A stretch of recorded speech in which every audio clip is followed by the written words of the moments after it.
But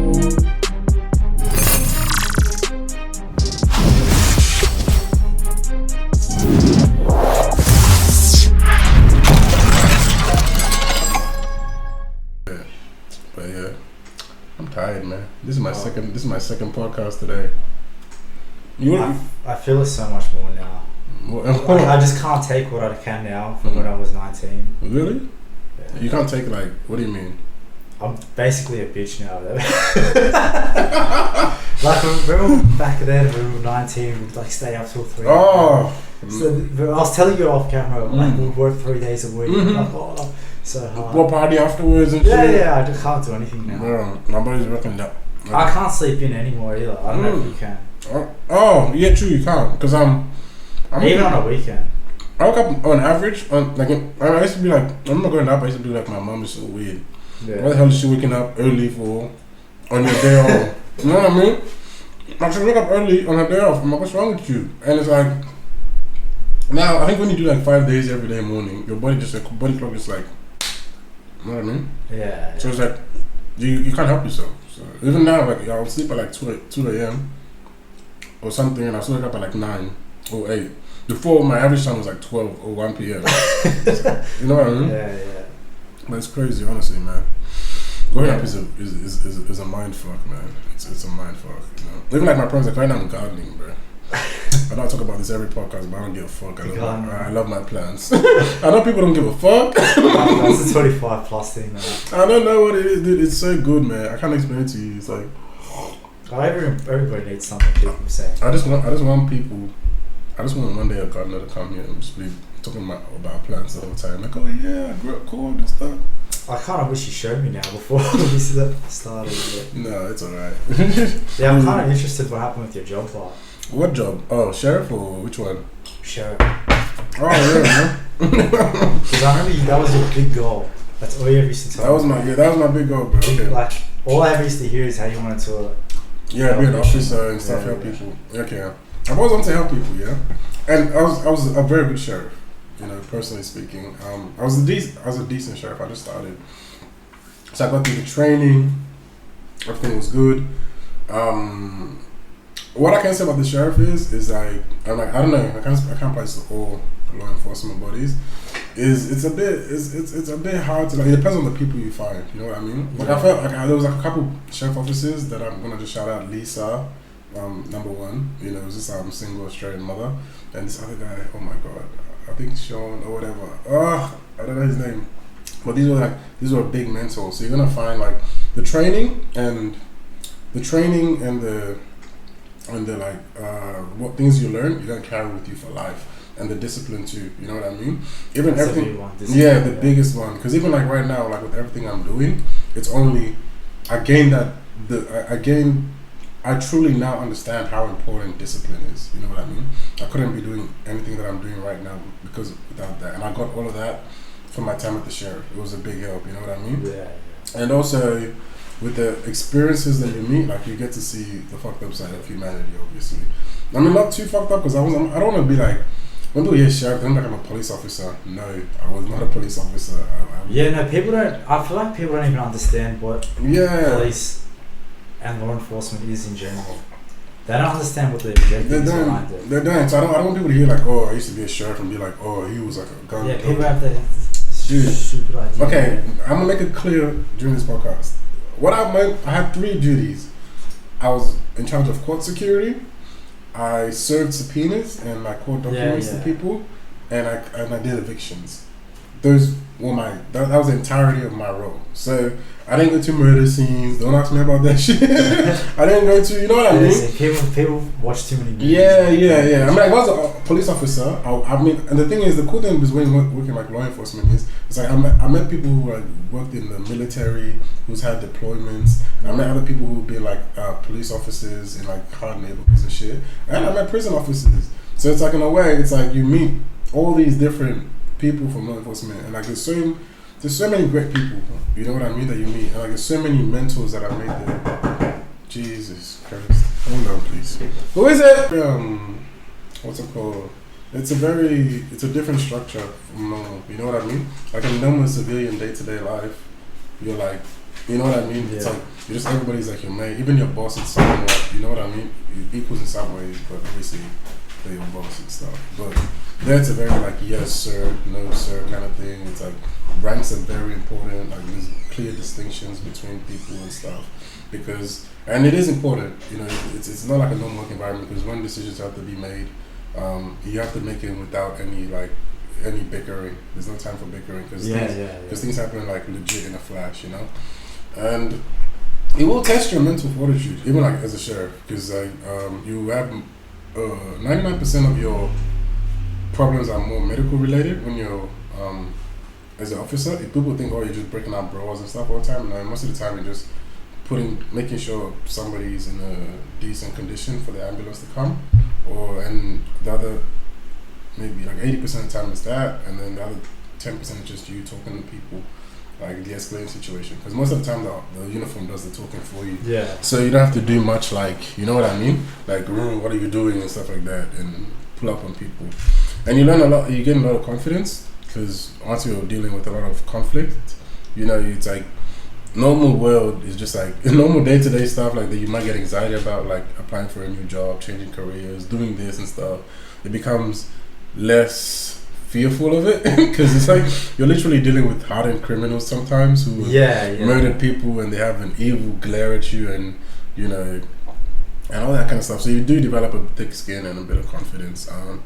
The organization in itself, though, I would say is, you know, the cons because I spoke about the good stuff and the mentorship and stuff. I gotta speak about the cons too. The cons I would have to say is it's very there's a lot of politics. You know what I mean? Unfortunately, there's a lot of politics. Unfortunately, so there's a lot of like factionalization, like this group versus this group, and I'm not going into specifics, you know, but you know what I mean. You can imagine it.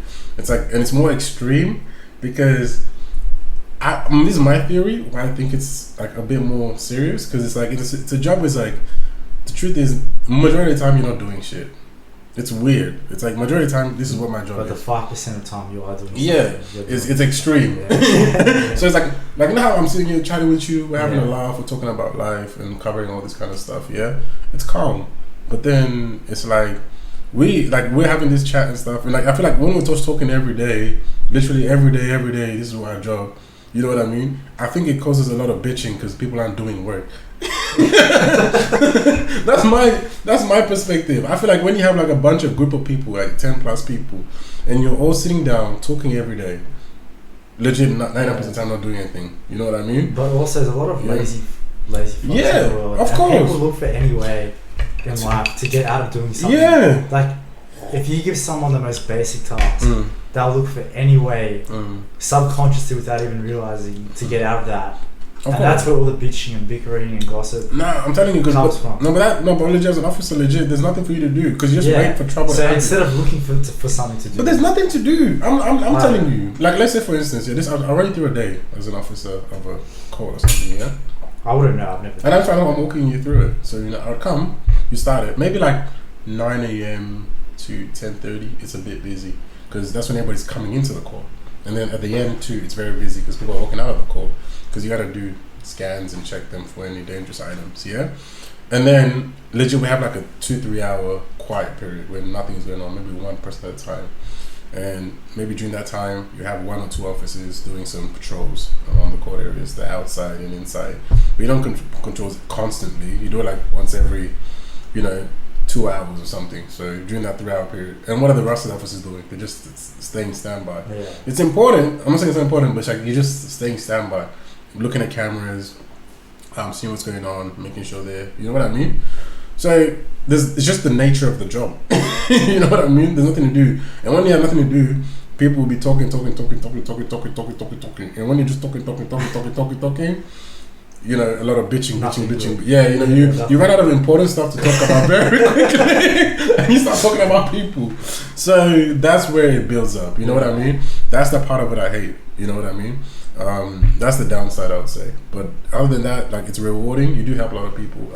Like, even like with evictions, like, I conducted evictions in a way where it felt rewarding. It was like, you have to leave the house, but then I provided them with like services like homeless shelters and government things that can actually help you get back on your feet if you're going through bankruptcy and stuff. You know what I mean? And you learn how to talk to people, and you realize how important words are. Like, you know, I learned that. Yeah. No, so seriously. Yeah. Because I used to say a lot of dumb shit. Yeah. I've always had a problem expressing myself.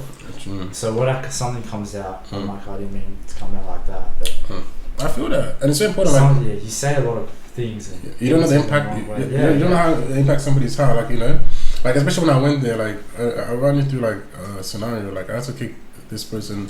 It was hard. This was a hard thing for me because, you know, my mom is a single mom too. You know what I mean? So we went into this house and it was a single mother with her child. You know what I mean? And she can't speak English. You know what I mean? So we're just knocking at the door. We're just knocking at the door for a while, and we thought nobody was there because 99% of evictions nobody's there. Actually, 80% of evictions, 70% of evictions nobody's there. So we knocked for a while. Like, hello, Koda, is anybody there? This is the sheriff's. Blah blah blah. And then we waited for a bit. And then nobody answered. So what we generally do is we have the locksmith on standby, you know, because sometimes nobody's there. So he opens the door, we go in, we do a patrol of the area, make sure there's nobody there, there's no harm. And then there was one door that wasn't opening, and we knocked, and she barricaded herself in the door. You know what I mean? And we just knock, we're like, ma'am, just come out. You know what I mean? Like, ma'am, please come out. Like, could you please come out? But we don't know who's in there yet.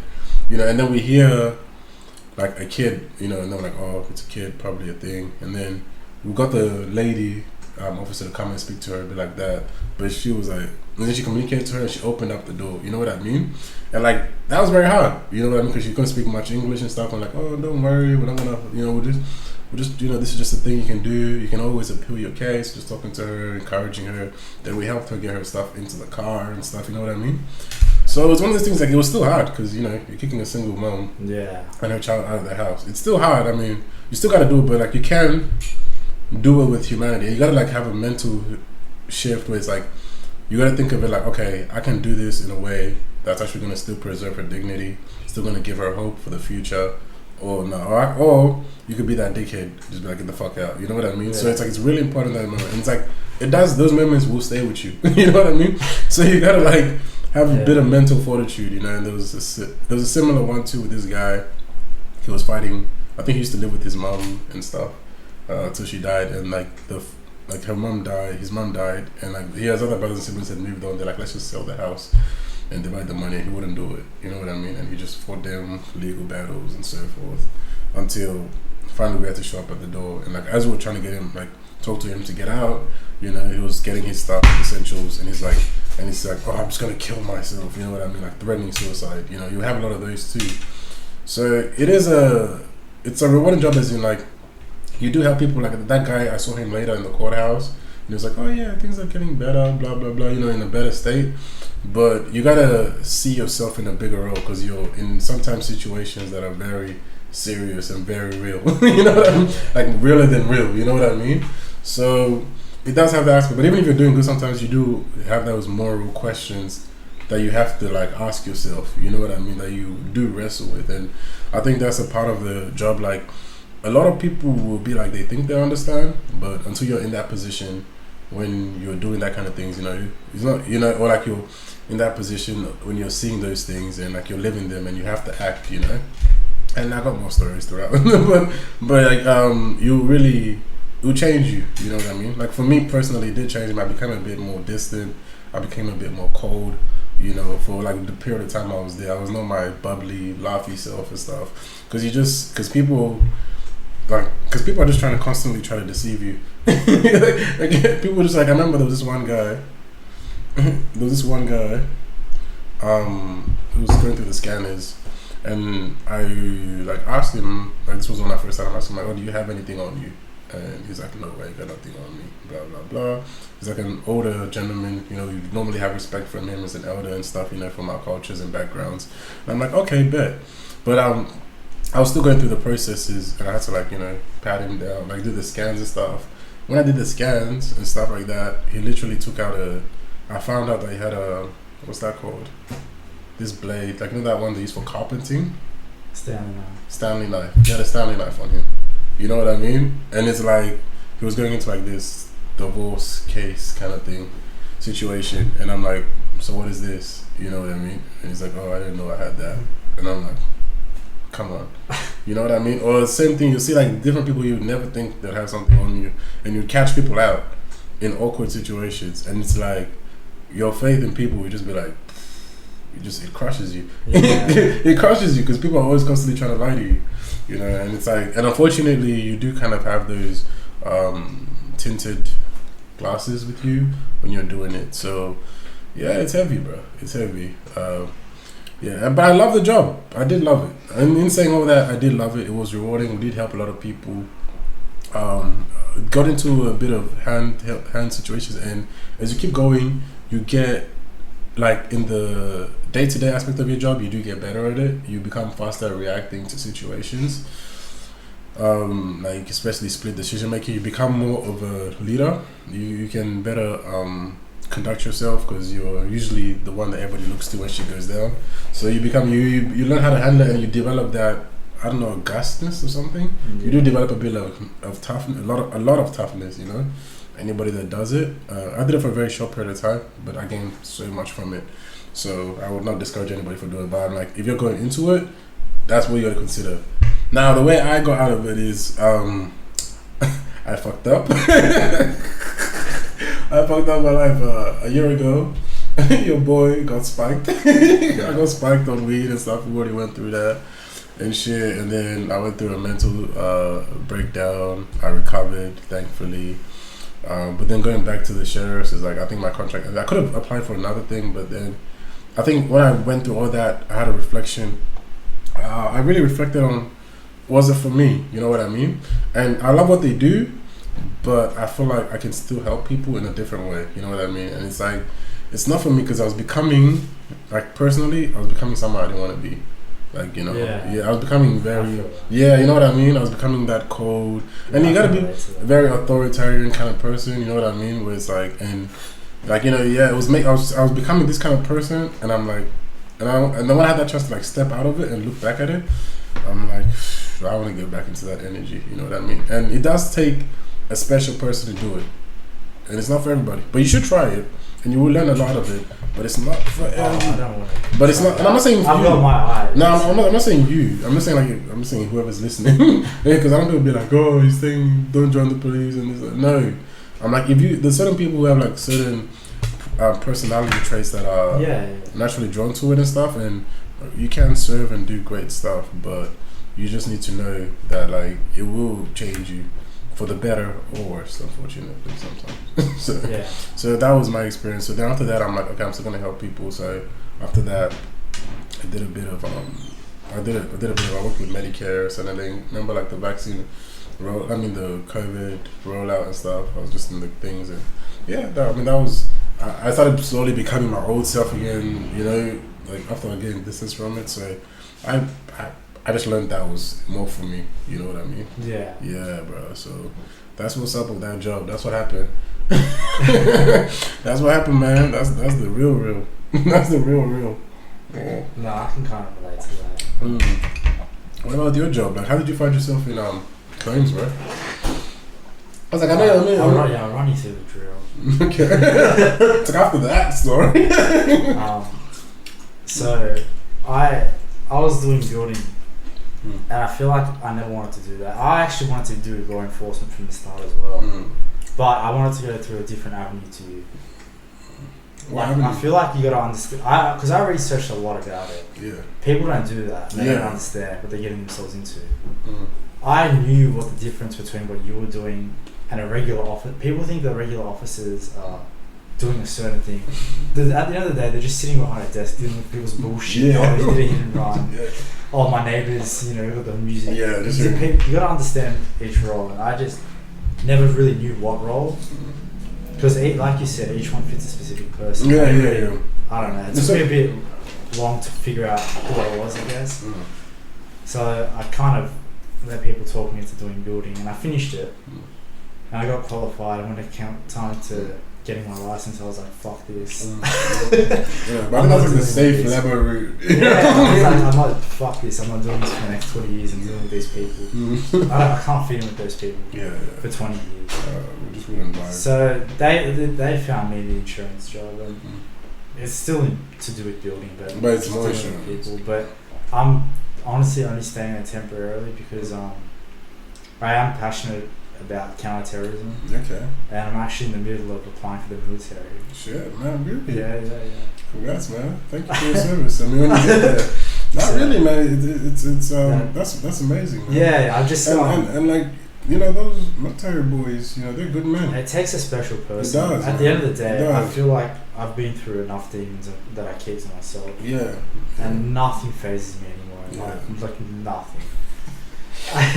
There That's is what you wish for, man. nothing that could happen. I feel like I've already experienced everyone's nightmare. Like I grew up with a single mom. Like my dad was a drug addict. Yeah. I got evicted from house to house as well. That's hard. I thought I was gonna get married and move on and live happily ever after. Yeah. That didn't work out. So I was like, we're gonna hit this point separately. nah, I don't really care. No, I know what you mean. I know what you mean. I'm saying you've been through a lot. Yeah, and then I got to a point where I was like, you know what? I'm in like a real shit situation. What are my options? And then I thought about it and I was like, you know what? I can finally do what I've always wanted to do. Just say fuck it and go. I think it's really funny when it's like when you're in that shit situations, that's when you actually make the move you're meant to. I guess it's just, you know, you have two parts. I've never felt sorry for myself. Yeah. You just gotta own your mistake, even if you didn't make it. The fact that you put yourself in that situation. Yeah, and sometimes you do kind of put yourself in certain situations. I took ownership for it. I was like, you know what? Extreme ownership? This is my fucking... You listen to Jocko Wilson? Who? I don't even know. Okay, no worries, sorry. Okay, people who listen will understand what I'm saying, but it's clear. But I was like, fuck this, like, I'll just own it, move past it, and then I was like, you know what? I've always like had a passion for it, and when I was looking at the police, I was always looking at the special response group, the SIG. Damn. And I was like, and then I learned about the military, and I'm not gonna lie, for like the last 4 or 5 months, I've been obsessed. Every night, I just watch military stuff. Yeah, I've run out of YouTube videos. Yeah, I've run out of that's how you know you're serious. That's how you. I can tell you every rank from America, not even Australia. Okay, dude. I ran out of things to. Dude, I was starting to become like that too. When I was doing sheriffing, the same thing happened to me. I started watching like all the special forces videos. Oh, they're so special. Dude, they're something else, man. And I think people don't understand. It's like people just be like, oh, you think it's just the like physical aspect? It's the mental. It's not even the physical. Yeah, it's just the mental aspect to like do it. I think people don't get. They don't understand. You're gonna be awake for 72 hours. Yeah, because people want like, dude, it's just. That's what I'm saying. It'll make you or break you. People can't even get through a day of Ramadan, and they're talking about. Barely, man. I was after the first 10 days, everybody's falling off. Yeah, and then people are like, "Oh, I'm gonna do this." Yeah, it's like your mind does change. Like when you're in those roles, it's like your mind changes, and I'm like, I do like even when I talk about, I do miss an aspect of it. Because you know you're special. Yeah. You know no one else can do what you're doing. That's the truth. But it's not like no one else can do it. It's like you do it your own way. You know what I mean? Yeah. But it's like, it's like a bigger calling. It's weird. Yeah. You know what I mean? It's hard to describe until you're there. But it's honestly really good. So I actually lost 25 kilos. I can tell. Like 3 months, 4 months. I blew the fuck up. I got to. You think you're bad? That's I got to like close to 100 kilos. Guess how much I weigh now? How much? 92. But you're way bigger than me. I lost 3 kilos recently. I was 95 and then I went down. I'm starting to like eat well and stuff because I'm like. I know I was over 95 and I'm tiny. Yeah. And like, you're like average, man, to say you're tiny. 170. That's average. Well, like, dude, have you ever been called short? I mean, like, on a regular basis? Exactly, that's what I'm saying. That's what I'm saying. Like, if it's like a joke or something from your mate or whatever who's taller than you, that doesn't count. But I mean, like, as in, if girls have called you short. Exactly. You know when you're short. You get told enough times. Yeah, I just stopped eating and ran. Like, pulled myself through it. And So just training yourself. So, like... melted it. When do you think you're going to, like, make those, like, when you're going to... Because you say you want to join the military and stuff. Like, it was kind of like a step by step, because when I got back home, I just sit back to myself and I'm like, I need a light at the end of the tunnel. I'm a type of goal oriented person. Yeah, I need it. If I don't have a goal, I start the weed and I start the drinking. Yeah. And I start fucking around, Yeah. and one thing leads to another, and then before you know it, my job that I'm sitting there working from home from 2 meters from my bed's too hard. Dude, that's serious, man. If you don't have you need a purpose. You need something to aim towards. I was like, what the fuck? And then I started, I don't know, I just kind of felt drawing, and then one thing led to another, and then I looked at this police again, because I was like, you know what, I'm finally going to join the police. Wow. I want to go to the New South Wales police. Wow. And then I was like... But the one thing that kills me is like, they have this program where they don't pay you for training. That is gets wild. everybody. That is wild. Every other state does it. And I'm like... That gets me. There's so many people I've met that were like, you know what, I became a correctional officer. Yeah, because they paid me for training. Yeah. They paid me for 6 months, and if I fail, it's a year. Yeah, it's like, dude, that's like an economic crisis, you know what I mean? Yeah. But the way they doesn't get away with that is because everybody wants to be in New South Wales police, bro. Yeah. Trust me. Like, you'd be surprised how many people actually want to be part of the New South Wales police. And I'm like, now I see it because, like, you know, I even got an offer to join the Australian Federal Police. That's what I was going to get to next. Yeah, I got an offer to go there, but I don't know. What role? Because... pretty much the same shit I was doing, bro. There was 2 options. Protective services? But I didn't know, though. Because I used to have that shiny by I used to...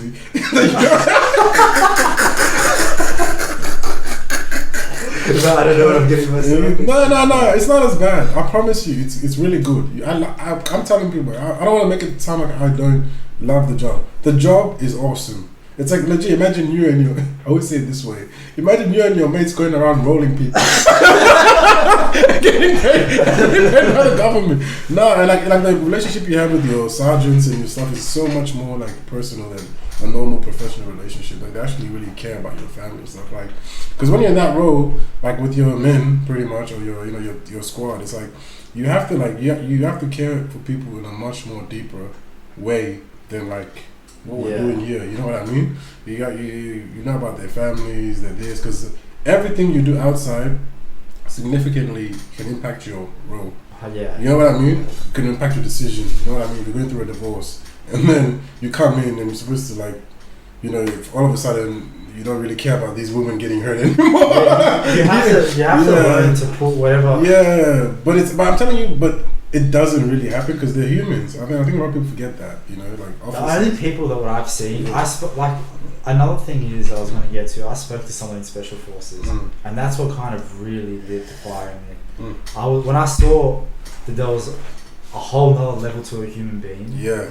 Like, you're talking about the level in the sheriff. Yeah, that's like very low level. When I saw, I didn't know people like that existed. Yeah. Like, these guys, their whole families could get bombed at home, and they'll rock up to work and they'll do their job. Yeah. Like, I looked at them and I was like, these guys, people don't understand. They don't understand. They stay awake for 72 hours. They haven't eaten. Yeah. They're so professional. And they eat, and they get shit food, and you know, and even when you, and the thing is like, and you know, it's a unless you're like into it and you really like get that, you know what I mean, you feel that way about them, you don't understand, and it's like it's a thankless job, you know what I mean? Yeah. Because nobody really cares. Like that's the truth, you know. But he was telling me that too. Yeah, nobody really like. If you're going there for glory and honor, you're in the wrong place. You won't make it. You won't make it. That's what he was saying. He was like, they literally get through their testing. Literally seeps out all the egos. All the people. It was like everyone that makes it that far, literally just they have to be there. Like they're meant to be there. Yeah, I mean, I'm not speaking as from that perspective because that's a real. Don't ever look at me like, are you a special forces? But calm down, man, calm down. But yeah, you're gonna really. I think those kind of jobs really show you what you're made of. You know what I mean? They know what they're made of. No. But if you make it, that's what I'm saying. It shows you what you're made of. Like it's like because like, you know, sometimes when you're walking around here, like because I remember pre-sheriffs, I used to think like, oh, I can handle myself pretty well. You know, I used to walk around with that, I used to walk around with that thinking in my head, like I can handle myself pretty well in situations, and you know, when things get real, I will pull up. You know what I mean? But bro, this is disgraceful. But my first shit, like there was this guy, literally, like I was in the courtroom, outside the window, like just outside this window, there's this guy, like trying to take this girl's purse. Yeah, and I was just froze. You don't know what to do. Yeah. Like, I was a dude like. And yeah, I was new to the job, but at the same time, it's not an excuse. You know what I mean? Were you worried that you were going to get in trouble as well? Yeah. Funny enough, you like that's a weird thing. The thing is, there you don't get like that's the thing too. They don't get you in trouble. Like, you're gonna beat yourself up way more than anybody can beat you up. You know what I mean? But you were talking about before the difference between civilian life and our life. Like everything registers in our brain because it's programmed. I can't run up and stop that. Yeah. But now you're in that position where it's your job to do that. Yeah, it's your job. It's like you just flick it on. Yeah, so you gotta like just flick it on. You know what I mean? And it's like. Yeah, so I was like, after that day, bro, I was like, bro, you's a bitch. You was a pussy hole, bro. I was like, fuck. And like, I remember I went to my sergeant and I told him, and he's like, oh, I mean, like, I know he wasn't happy, like, but he was just like, oh, it's okay, you do better next time. And they don't do anything most of the time because you're new. Genuinely very new. They're just very easygoing on you. But yeah, bro, but then you go back home and then you're like, why is that such a bitch, bro?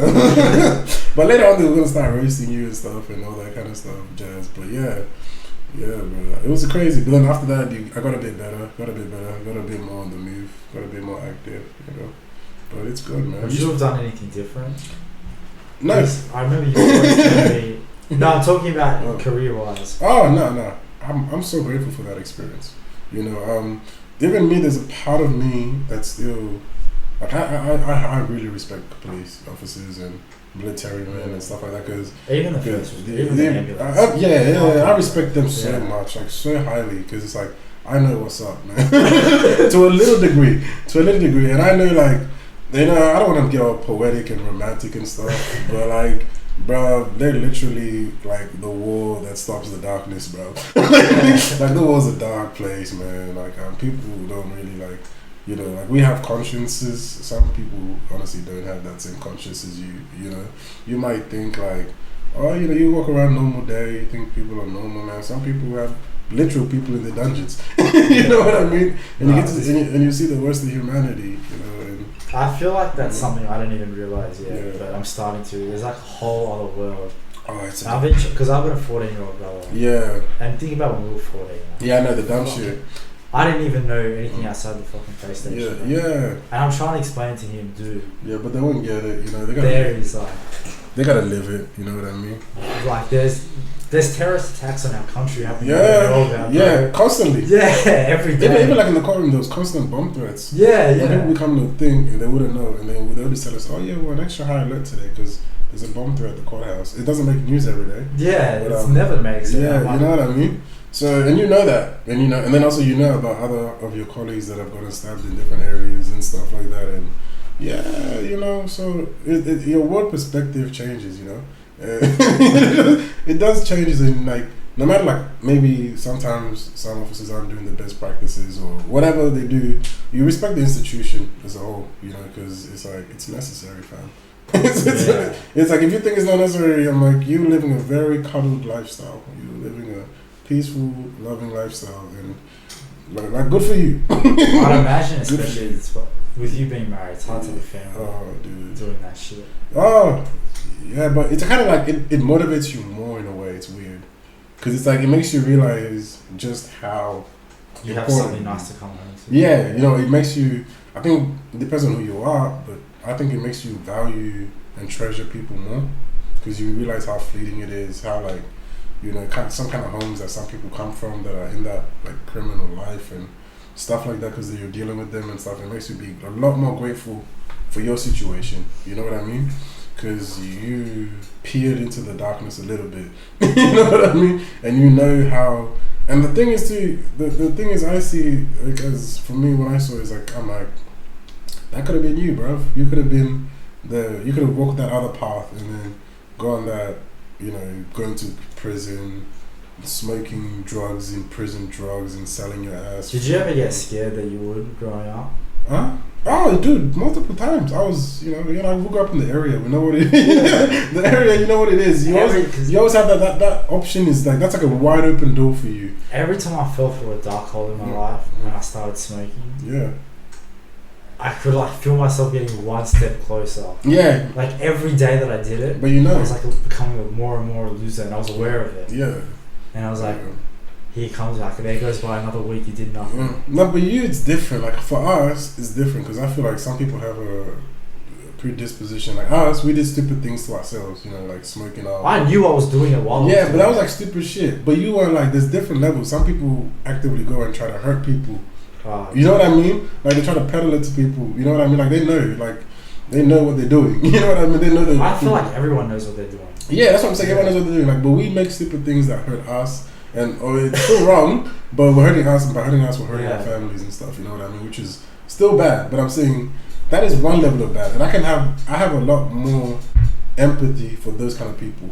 You know what I mean? I have a lot more empathy for people who do things that harm themselves, but not like directly harm other people. Yeah. People who are like beating their wives and you know what I mean, or like people who are like, you know, I'm really real passionate. Yeah, people who are like dealings and stuff like that. I have less passion. I have less empathy for them, you know. And I get it, like, you know, there's this whole thing where it's like, oh, everybody's damaged and stuff like that. But I'm like, I get you're damaged, but you can't hurt people. You can't hurt me. It doesn't give you it's not an excuse to hurt people. And like, you know, and some mentalities are dark, man. Some people, they really just, I don't know. Like I really don't like, you know how people be like, everybody thinks different? Like, the average person, yes, everybody has opinions and think a bit different, but the difference between like a person who's like criminal prone and like a person who's like maybe just, I don't know, does a little weed here and there, and you know what I mean, is a bit rude and annoying, or that really dickhead boss that everybody hates. There's a stark difference, man. You know, and after a while, I don't want to sound all supernaturally, you can feel. Like, I remember when I first started, and the other officers were telling me, like, you can feel, like, the darkness in some people, bro. It's weird, bro. You start to feel it. You can actually look into somebody's eyes. Yeah, you can feel it. Like, you can feel it. You can feel it, man. Oh, I look into somebody's eyes now, and I can tell if they're bullshitting or they're telling you the genuine. Yeah, you start to feel, like, I remember, and even, like, I'm going deep, but, like, the courthouses, bro, they're haunted places. I know it sounds crazy, but I've done lockup in courthouses. Like, we'll do like a full, like we do a full sweep of the place. So I'm saying like from top to bottom, every room, every cupboard, the underground, everything. Yeah, and then we'd have contractors come after hours, and they'll come and they're fixing things, and we just like, you know, walk them through the place. That's one of your roles too. And like let them know like, okay, you're in this section there, you do that. I'm on my phone here, just letting you do your work and stuff. Making sure you're not stealing documents. but and you'd hear like, and you know you did the check, and like after a while, I even asked like the guy who's doing the job, I'm like, oh, did you hear the knocking? He was like, oh yeah, I did, but like he's been doing the contracting work for a while.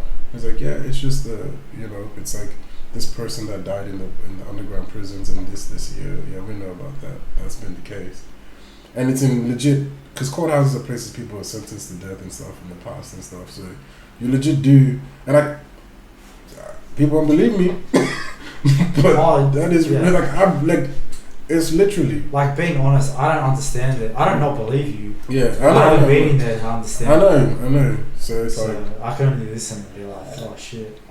So don't worry, man. If you have problems praying. I'm just praying. It's just how I think it all. If you have problems, you know, being religious, and like, trust me, man. After there's a reason why most military people are like praying to whatever God you believe in, because you see dark shit, man. No, that's a whole separate. Yeah, that's a whole separate topic. I don't even know how I feel about that. Yeah, dude. I'm saying whatever. If you don't believe it's bad, but I'm saying like, dude, you will witness some things that. Oh no, I still believe in God. Yeah, but. You know, it's okay. I'm not getting there. Okay, fair enough. But you know what I mean. So it's like whatever you're gonna become. Yeah, but it's like everybody's different, man. Everybody's different, man. Like I met people there. Yeah, everybody's different, man. Everybody's different. You're gonna handle. I just learned to not give a shit about what anybody. As long as there's a respect there. Oh, you know what people don't realize? You don't have to agree with somebody. Yeah. But like, if you don't agree with them, you don't have to be a fight with them over it. I'm like, I'm on Twitter, right? Yeah. Because as you always know, I've loved fighting. Yeah. My love for it's gone down over the years, but it's something I enjoy. So I love the craft of like. I just enjoy watching it. Okay. Everybody has their own passions. Yeah. So I jump on MMA Twitter and I talk crap with everybody there. Yeah. and people there are going like head to head over the smallest. Like it would start off as in this guy would beat this guy, and it'd be like, oh, why the fuck could you say that? And then they're getting into it, and then all of a sudden it's, oh, you're a fat fuck, what would you do? Personal. And then the other guy's like, look at your wife, and I'm like, guys, we're no longer talking about the fights, bro. Like, every time I do that, I'm like, look, I love you, like, because I've got a lot of friends on there, but I'm just gonna respectfully disagree. And I was like, that's what makes for conversation, bro. Like, why are you sitting there talking about each other's wives and the shape he's in right now? Like, who gives a shit? Nah, man. But I think it has a lot to do with the reason why a lot of it's like that. I don't think people are like that. I think it's because it's through a screen. You know what I mean? Like there's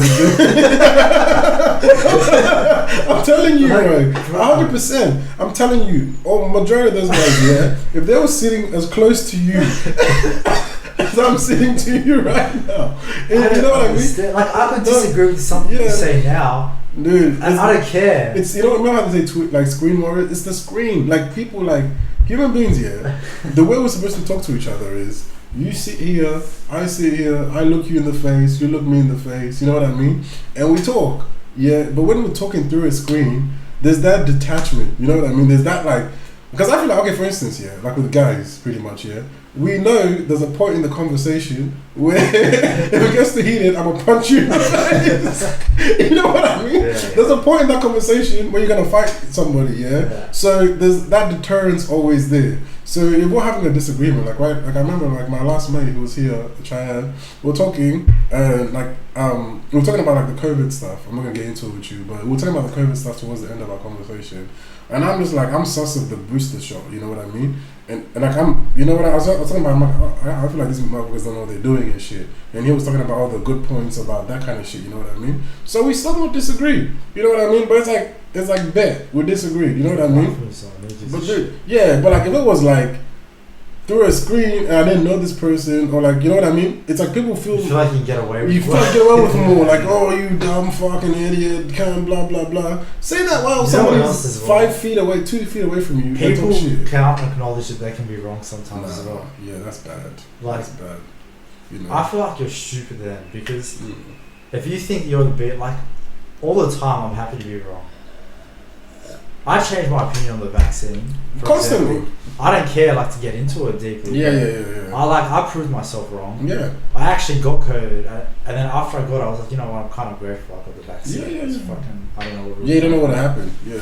But at least you proved it. You know what I hate too? When you change your mind, people are like, oh, you're fake. Yeah. I'm like, can I not be wrong? You know what I mean? Like before, like I'm gonna tell you, this is how my opinion is. I'm not gonna get deep into it, but I started off, I was super pro-vaccine. You know what I mean? I was super for it. I'm like, you gotta be a dumb motherfucker not to get it. You know what I mean? As it progressed, my views started being a bit more nuanced. I started being like, I like, because people always say, oh, I'm iffy about the vaccine. They're like, oh, you hate quarantine too. I'm like, no. I'm like, bro, if you have if you find you have COVID, stay the fuck at home. You know what I mean? And they're like, they have all these assumptions about you, and it's like my views have changed, and maybe after a certain time, my views might change again. Yeah. But that's how people are. Like your mind changes. Yeah. You as a person changes, and it's like. And most of the time, you are wrong, because guess what? We don't know everything. We don't know shit. Yeah. What the fuck am I? Like, we don't even doctors. You don't even know about your own job. Like, think about it, like I'm a claims officer here. I'm in the ass end of everything. My legit job is just to be like, either, pass on the positive insurance checks. You know what I mean? It's like, I'm only like a little component of that job, and I do that every day, 5 days a week, 8 hours a day. You know what I mean?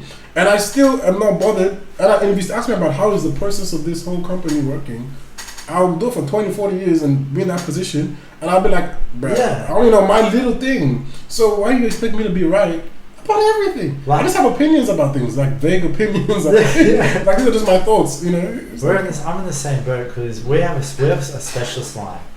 So we actually have a team within us to assist whenever we have a question. Because sometimes I get to a claim, because I'm a case manager too. I'm not a case manager, by the way. I'm just a claim officer. I'm in the other position. I'm looking and I'm like, fuck, like, I don't know about this one. This one's 50-50. Yeah. And I'm like, I need a second opinion. So we literally have our own hotline where I call up and be like, look, man, I don't know what the fuck to do about this one. Can you help me out? Dude, I had the same thing when I was working in the government before. When I was in Medicare and Centrelink and the census. You have a hotline that you ask for, more information or or more. You know what I mean? Because I'm messing with people's lives too. Because if some of these are like $30,000, $40,000, $50,000 claims.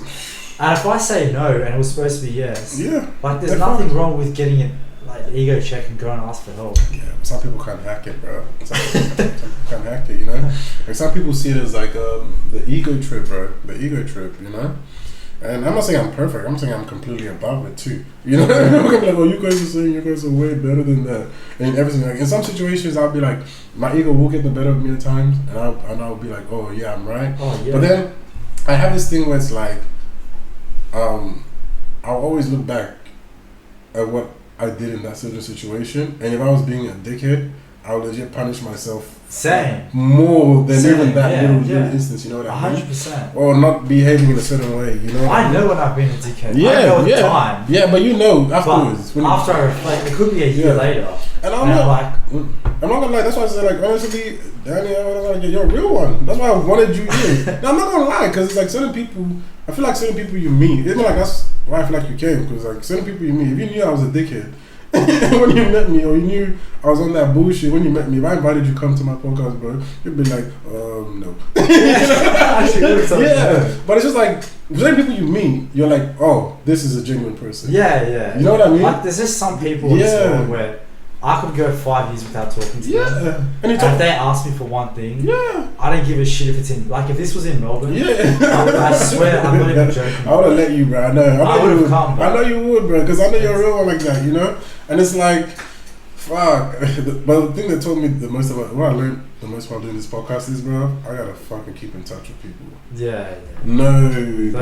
Trust me. Because when you do a podcast, pretty much you gotta invite people who you find interesting or you like talking to, and then you start legit thinking back on all the people you met and stuff like that. Literally, you start looking back and thinking like, oh, and you go through your Facebook friends list. That's what I was doing. And I'm like, damn it! I'm like, oh, bro, I gotta get this guy out. Or I see Nick, I'm like, fuck Nicky, boy, gotta get him on. Or like I see Buddy, and I'm like, Buddy, oh my god, it's like your heart just lights up, bro. You know what I mean? It's not even about the podcast anymore. You're just like, I'm gonna have a fucking laugh conversation. And then you legit just invite them over and you realize like, bro, it was always this easy. Yeah. You know what I mean? Like it is dead as this easy. Like, I mean, like I invited you last week, you had something going on, I could feel that like you were thing. I didn't really prep you and I'll give you enough time. And then this week you just come through and it's like, I'm like, oh shit, it's actually this easy, bro. I'm not saying some people will bullshit you. Yeah, I mean, of course. There's always the bullshit hours. No, of course, but I feel like your real friends will tell you what's up. Like I've had some friends who's like, they told me legit, they're just shy. You know what I mean? Some people are just camera shy. I'm okay with that. I'm like, I understand. I'm camera shy. Yeah, I hate photos, videos. No, but like they're just really like, oh no, I'm doing like, oh Ismail, I love what you're doing, blah blah blah. You know what I mean? But they're just like, I can't do it. You know what I mean? And I appreciate that. You know what I mean? But it also shows you your real friends. Like, 'cause some people are like, I'm surprised. Like some people who had really good relationships, I can call them names because I'm that petty. That's after the conversation. But some people, like I thought I was like really cool with them in Canterbury, and I message them, or like other places, and I message them. I'm like, oh yeah, man, so I still all right, and they didn't reply at all. And I'm like, they just bullshit like the next week. No, they don't even bullshit. Like funny enough, like I'm lucky nobody has bullshitted me so far. I expect more of the bullshit coming from strangers because some people it's like. I see some people online that are around the area that are doing pretty cool shit, and I'm like, invite them, but I don't really expect much from them because I'm like, I don't know you that way. We're not that close. If you come, cool. If you don't come, cool. This is more about my world anyway. It's my friends. I have enough friends where I can do like a rotation. You know what I mean? After a while, I'm gonna call you back. It's okay. You know what I mean? But yeah, so it's like, but I was shocked about those people who I considered like mates, not like close mates, but you know what I mean, like cool, and they didn't reply at all. I would have even been okay if you just be like, I don't want to come. But just like what? Left your rib? Gee. Here's the thing with me about that, but I came from a world where I respect everybody's hustle. I know what you mean. Yeah. So even if I wasn't cool with you, I would still, part of me would still consider saying yes.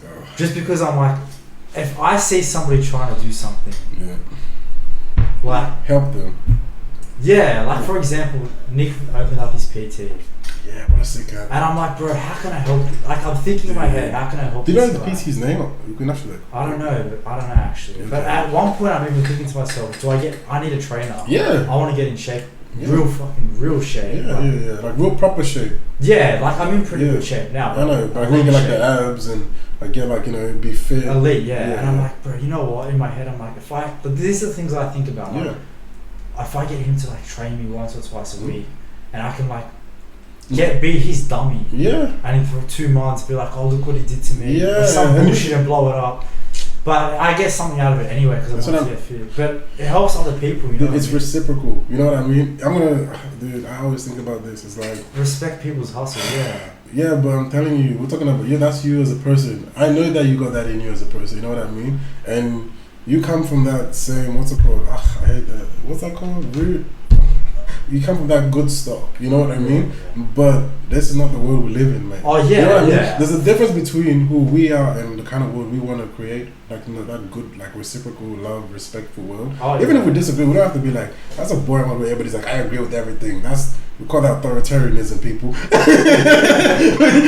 we call that dictatorships. But like, in a way, it's just if you have respect for people, you can literally get along with almost anybody. Yeah. Just respect. Like I remember I once met this what's this chick's name? Like I was doing a sheriff job and we used to have security guards. Like they used to be kind of like we used to tell them what to do and stuff. And she was a security guard. I think she was like a Hindu chick or something. You know what I mean? And I was eating this sandwich and stuff. You know, and I'm like, I'm just sharing some of my food. I'm like, would you like a piece? You know? And she's like, oh no, I can't eat it. Blah blah blah. And I'm like, I didn't know she was Hindu this time. I'm like, oh, how come? She's like, oh, he has meat. And I'm like, out of curiosity, I'm like, why can't you eat meat? Like, I'm dead as didn't know. Like, why can't you eat beef? Yeah. Well, she's like, oh, we just see it like eating human flesh, you know. And there was all these things I was like, it kind of like, I was like, wow, in my head. But in reflection, I'm like, looking back at it, I was like, my first thought in my head was like, you dumb bitch. How you gonna think that? Like, you know, but I didn't say that. I was being respectful. I was like, okay, bet. And that's a stupid opinion. You can think that in your head, but just be respectful. You know what I mean? But then when I went back and I looked at it, and I'm like, you know what? If that's like, you know, your upbringing and that's how you if that's what you like, if you compare it to that, I can see where you're coming from. If I took every animal I ate as another human being with his life is just as important as mine, I would have probably difficulty eating, you know, beef too. You know what I mean? Like I remember there was this thing where it's like we're talking about, if you had to, it was this vegan thing. They were like, if you had to kill every animal you ever ate, you probably would eat less meat. And I'm like, duh. That's true. You know what I mean? Now, am I vegan? Am I gonna become vegan? Am I gonna start not eating meat? No, but I'm like, you can essentially like appreciate people's thought process, and you know what I mean. Don't just quickly be like, you dumb fuck, or be disrespectful. You know what I mean? And I think that's what a lot more people need. But I think it's because of these. I go back to these screens, bro. Because trust me, like that's true. Being mean, like I think 99% of people want to be liked, and being mean to somebody face to face, looking into their eyes and shit, bro. Most people can't do that, bro. You know, even if they don't like you, most people just stay away from you or not talk to you or avoid you. Different reasons. Some cowards, some feel empathy. Yeah. To be honest, I stopped caring about the reasons why people are bad. I'm just like, don't fuck with me. I just want to see everybody at the top. Like, I want to see Nick at the top. I want to see anybody that like I know personally is trying to do something. Dude, but you know what I've noticed? I feel like all my friends that I consider my friends or people that I actually fuck with, I feel like they're already getting to the top. Like for instance, like Tash, you know Natasha? No. Okay, whatever. They're pretty new because you left a bit earlier. Oh, his girlfriend. Yeah, his girlfriend. Yeah. She's doing like her thing placement. I never met her. Yeah, but she was a good friend of mine even before they were together. You know what I mean? And she's doing her teaching placement. It's just like I feel like I've been lucky enough to have good friends. So like I choose my friends. I'm a bit more careful. I'm careful with my friends now. Not when I was growing up. That was on some madness things. Yeah. But I've been lucky enough to gravitate to good people, you know. And I wish good friends upon everybody. But And I used to be that way. I said, "Like I want everybody on top," but I'm telling you, man, some people are evil, bro. Some people deserve to not be. No, I don't think most people are. It just depends where you put yourself. Nah, trust you me. put yourself around good people. The reason, not even like just saying it as like thing. I'm telling you, most people are good. Because if most people were evil, we couldn't exist. Yeah. You know what I mean? Just imagine. I think most people have empathy. Most people they have to. Because it's like if most people are bad, trust me. Like how could we even do anything? If everybody's like that's the problem. Like let's say a corrupt country. You know, I'm not getting into countries and shit, but I'm saying corrupt country. Most people are not being good. That's why it's. I'm real passionate about that. Yeah. You know what I mean? We're not working because there's no trust. But the reason why it works so well, like let's say I can invite you to my house, be around my family, because I'm like I know I always that's why I always give people that benefit of the doubt first, where I'm like I believe you're a good person. I'll give you that benefit of the doubt, even if people have told me you killed. Actually, no, I'm not going that far. but like I would normally, on average, I'll give you the benefit of the doubt that you're a good person. I know you have flaws. Yeah, I know you make mistakes. As long as I do that into yeah, but like and like I know maybe we might have a disagreement here, we might meet a bump on the road. You know what I mean? But I'm gonna say you're a good person. I hope you believe I'm a good person. Yeah. Now, if you disprove that fact, that's a different conversation. Well, that's the other thing as well. People are always like, "Oh, fuck him." Yeah. Oh, she did this to me. I'm like, but they didn't do anything to me. I went through this with my own mom the other day. So this is just a quick story. Long story short, my mum and her sister-in-law have been at each other's throat. Normal family shit. Just rubbish. It's normal family shit. Nothing deep. I know what you mean. But the point of the story is she keeps coming to me, talking about it. And I'm like, bro, I respect you guys have a problem, but that woman's actually been really good to me. I can't hate somebody who's done nothing wrong to me. But some people feel like, oh, because I hate them, and if you're like, you gotta. This is my own mum. I'm explaining it to. I'm like, Mum, you can't. I have no bad. I can't even hate this woman if I wanted to. I can see that she's been a bit of a bitch to other people. I can recognize that. But she hasn't been a bitch to me. She's been really good to me. Like she hasn't shown it to me yet. You know what I mean? I'm like, why can I? You know, a part of me, I like 70% agree with you with that one, but a part of me too is, as I told you, as I'm getting older, I'm getting more judgmental. I'm not lying. So it's like sometimes, like for instance, you'd have somebody, I'll give you an example where I think you'd get what I'm saying. That's why I said 70% agree with you. Like you'd have, like let's say me and you go out to eat, and another mate, and he's like stellar bloke, good chats, never had a problem, you know. But then it's like when a waiter comes, he'll be like, go get me the, you know what I mean? It'll be disgusting. Oh yeah. You know what I mean? That's the difference. You know, I'm using that example. You know what I mean? So that's why I say I kind of agree with you, but like sometimes it's like, you know, but like let's say remember when you came here and my wife started talking and stuff like that. And she was like being loud. And I was like, bitch, shut the fuck up. You know what I mean? You'd be like, wow, this is Ismails. Is this who you are? You know what I mean? I'm like, oh baby, please, I'm having my podcast. You know what I mean? So it's like. Sometimes I do infer a bit. That's what I'm saying. That's why we need to talk to each other. Because it's like, the world is complicated. It's complicated and we're not going to figure everything out. But that's why sometimes like I would look at somebody like the way you treat other people a bit. Not from what people say, but the way I see you be treating other people. And I'm like, I'm a bit disturbed sometimes. I'm a bit disturbed how you, especially like when you treat people who are underneath you like that. You know what I mean? Because some people you have a bit more leverage over them. Maybe you have seniority or you have more power or whatever. If I see you maltreating those people, I'm always a bit like, okay, this would be great, but I feel like you're gonna have a lot more skeletons in your closet. Yeah, you know what I mean. You know what I mean? Yeah, because I feel like it's gonna pop out one day, and I don't know. But it's hard, man. I think there's a lot of hypocrites as well. Of course. Oh, like one of the things you were saying before. Now you're just talking about different countries. Yeah. Like, I came from a Muslim family as well. Yeah. I don't want to get too deep into this. I know what you mean. Like, I look at Saudi Arabia. And I'm like, bro. Dude, this is the second time I'm having this conversation today about Saudi Arabia. I can't go to Saudi no more. No Hajj for me. I'm sorry. I can't go there. They're like, I saw your podcast talking shit. Now we're going to do what we did to that journalist. I don't understand. I'm like, bro, they are the most. They're real bad people. They're real bad people. And I'm like, that's supposed to be the whole place where we go. I'm like, I don't understand that. No. With me in that situation, I always say this. You know you're fucked up when princesses are running away. You know what I mean? Yeah. Like, okay, let's say it's a country or situation where maybe average people are running away. That makes sense sometimes. North Korea, whatever. You know what I mean? But when you have actual princesses of the head of state running away from the country, you got a problem. Because most of the rich people are guarded from all the bullshit. I'm like, yeah, it's sad, bro. It's sad. I think the whole Middle East is a bit. Yeah, but you know what? I feel like with the Middle East, you know, and I know everything, so listen to me. With the Middle East, I feel like it's just a period in time. Trust me. Like, because I love history. I love looking at history. I think they're just going into a tumultuous season. Because, like, I'm telling you, like, dude, the French and English had a 100-year war. The War of the Roses. You know what I mean? And periods and times, regions have just shit's going left. You know, there was a time when the Middle East was like the shit for like a solid 1,000+ years. You know what I mean?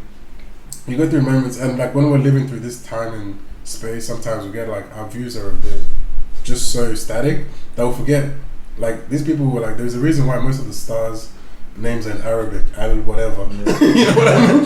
Them niggas were looking at the stars and talking about it, and doing all this cool shit. So I get comfort whenever it comes to like situations happening in a country. I get comfort from looking at the long story than the short story, because every nation has that ups and downs, you know. So this is just one of those examples where I respectfully disagree. I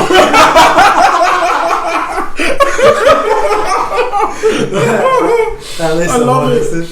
I love it, man. Yeah, I love it, dude. I love it. Prove me wrong. Why do you disagree? I just feel like it's never gonna.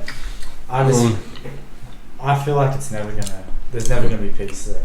Fam, I'm telling you, there will be. I'm telling you. I hope, bro. I don't hope. I know. The reason I say I know is because places have fought wars for literally, like back in the days. Man, like only like I don't know if you remember history class in high school, because I love history. I remember this shit. I fucking hate it. I love history. So I'm sorry, I'm just bringing you back here. Bro, the Greeks used to have wars with people, with other Greek city-states for like 100-year plus wars. Yeah, but this one's a bit different. No, they would take a break every summer to plant, no, every winter, you know, to harvest, and then start again. Yeah. Like I'm telling you, how is this one different? I just feel like because there's so much control of the oil over there, and now there's terrorists in there as well that you're dealing with, and there's like 5 different situations going on all at once, and the whole center of the world kind of depends on something in there. So the whole world's depending on a source in there. Yeah.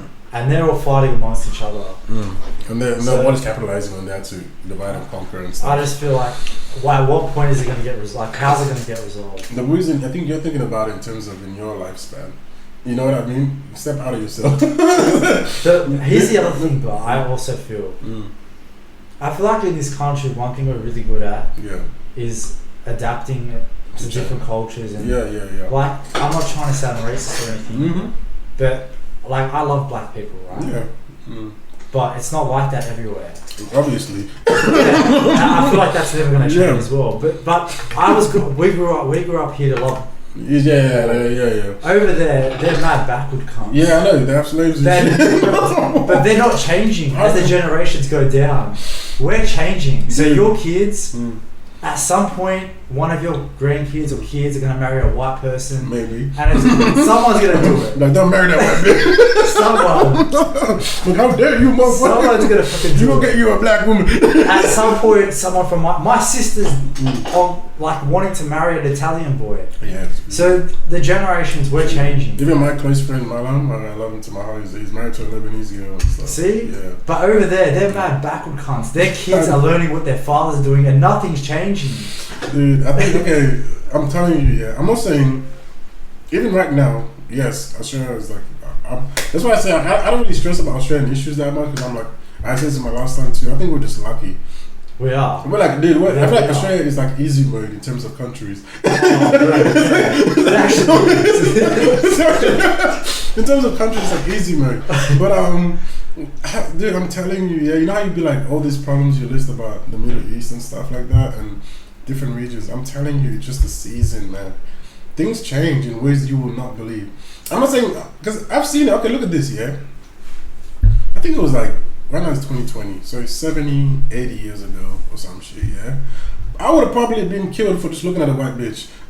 You know what I mean? True. 80 years ago, like That's here, but no, I'm trying to, yeah, like legit, it was like considered like pretty much like super taboo to even just look at a thing. You know what I mean? And the minute you were here 80 years ago, we probably would never even be having this conversation. 80 years ago, you know what I mean? yeah. Even I remember even right now in Africa, like legit, I think my great grandma or some shit who recently died, like not recent, like 10 years, 50 years ago, she can still remember slavery. You know what I mean? So it's like, and that's in like 120 years time span. That's how much the world can change. You know, like the first airplane started flying just before World War One or something like that. You know what I mean? That was like 130 years ago, and now we're just all flying everywhere like that. That's what gives me belief that like. And I also, don't get it twisted, I'm not like some super positive kind of person, because I think like it can also go backwards. like maybe 80 years from now. Russian. Yeah, you know what I mean. Yeah, I'm not like just some pretty like flower rosy motherfucker. Like I'm saying like you can also go for the worst, but I'm saying the one thing that is for sure is change can happen. So it's like I never give up hope, because I'm like the evil people don't give up evil shit. You know That's what I mean? that's my argument. that's my thing. Like I'm like the evil people don't get tired of fighting for evil shit. they don't get tired of like you never saw it. They'll be like, you know what? I've been oppressing these motherfuckers for 40 years. It's so tiring.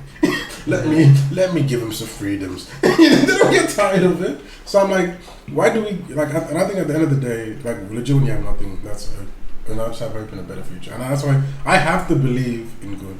Because like, what's the alternative, bro? It's darkness. Like I literally like I force myself, because I'm a person. Like if you look at history, you can look at it in two ways. You can look at it as like, oh, things are getting better, civilizations rise and fall and whatever. You know what I mean? Or you can look at it as like, bro, these humans, bro. Every time they make something a little bit good, they fuck it up and start killing each other. Every time they get somewhere, they start. You know what I mean? And I'm like, I've tried. And when I was younger, I used to look at it that way, because you know. I don't know, you know, I just looked at it that way. I'm like, I was just pessimistic. I had no hope. I'm like, fuck, we're getting dark, bro. Humanity's dark, bro. We've done some fucked up shit. Literally everybody, you know. An example of that was, I remember once I was speaking to this mate of mine, and you know, he just made this cheeky joke and stuff. And he's like, oh, yeah, people used to be slaves and whatever. You know what I mean? And like, clearly he doesn't have black people in his life. And I'm like, whose people haven't been slaves at one point in time? And he looked at me, it was from Syria. He looked at me, he's like, you know what, you're right. You know what I mean? I'm like, whose people haven't been slaves? Like, you know, like the English, like before the Dutch used to be fucking them up for like 400 years. You know what I mean? Yeah. And like now you look at England, you're like, that could never be. You can't imagine a world where... That's a good point. You know what I mean? I'll give you that. Yeah, you know what I mean? Yeah. But that's like, this is my perspective on the world. And like when you take a step back and you look at human history, it's like, I say I have to believe in good, because I'm like, the alternative is just depressing. It's just depressing. It's just depressing. That's the truth. So I use it as like a mental defense from depression. Because if I don't, if I believe that human beings are just predisposed to evil and bad and stuff, what's the point, bro? Well, what's the situation in Africa right now? I'm listening to my mom-in-law, bro. That's it. Yeah. So, what are you gonna do, man? Family? I don't even know what we're talking about anymore. But it was a good day. Yeah. Family dramas don't stop, bro. Not for your podcast. No, I'm just letting you know, man. They don't stop. You know how you were telling me about yours? I just had a situation there, bro. She called me when I was doing a podcast with my other mate, and I'm like, I'll call you later. And I didn't call her later, because if you came along, you know what I mean? I'm like, I was explaining to her, oh no, I have a friend here. I didn't want to be rude, blah blah. She's like, oh, it's okay. Doesn't stop, bro. Doesn't stop. Yeah. But that's my perspective on like even nations and countries and people. That's how I look at it from that framework. We're in Africa. I feel like it started off peacefully, because Boko Haram started off peacefully, I think.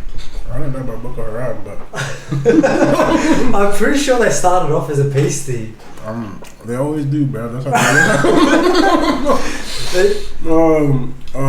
with that, I don't know, man. I don't know about Boko Haram, but like, I mean, I don't like him because they kidnapped girls, which is fucked That up. happened later.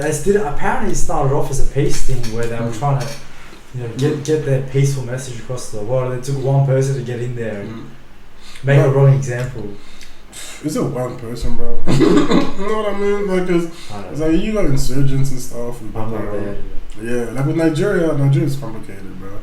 I don't know much about Nigeria, but like that's where Boko Haram is active. I think Nigeria used to have like after the inception, they had like a civil war.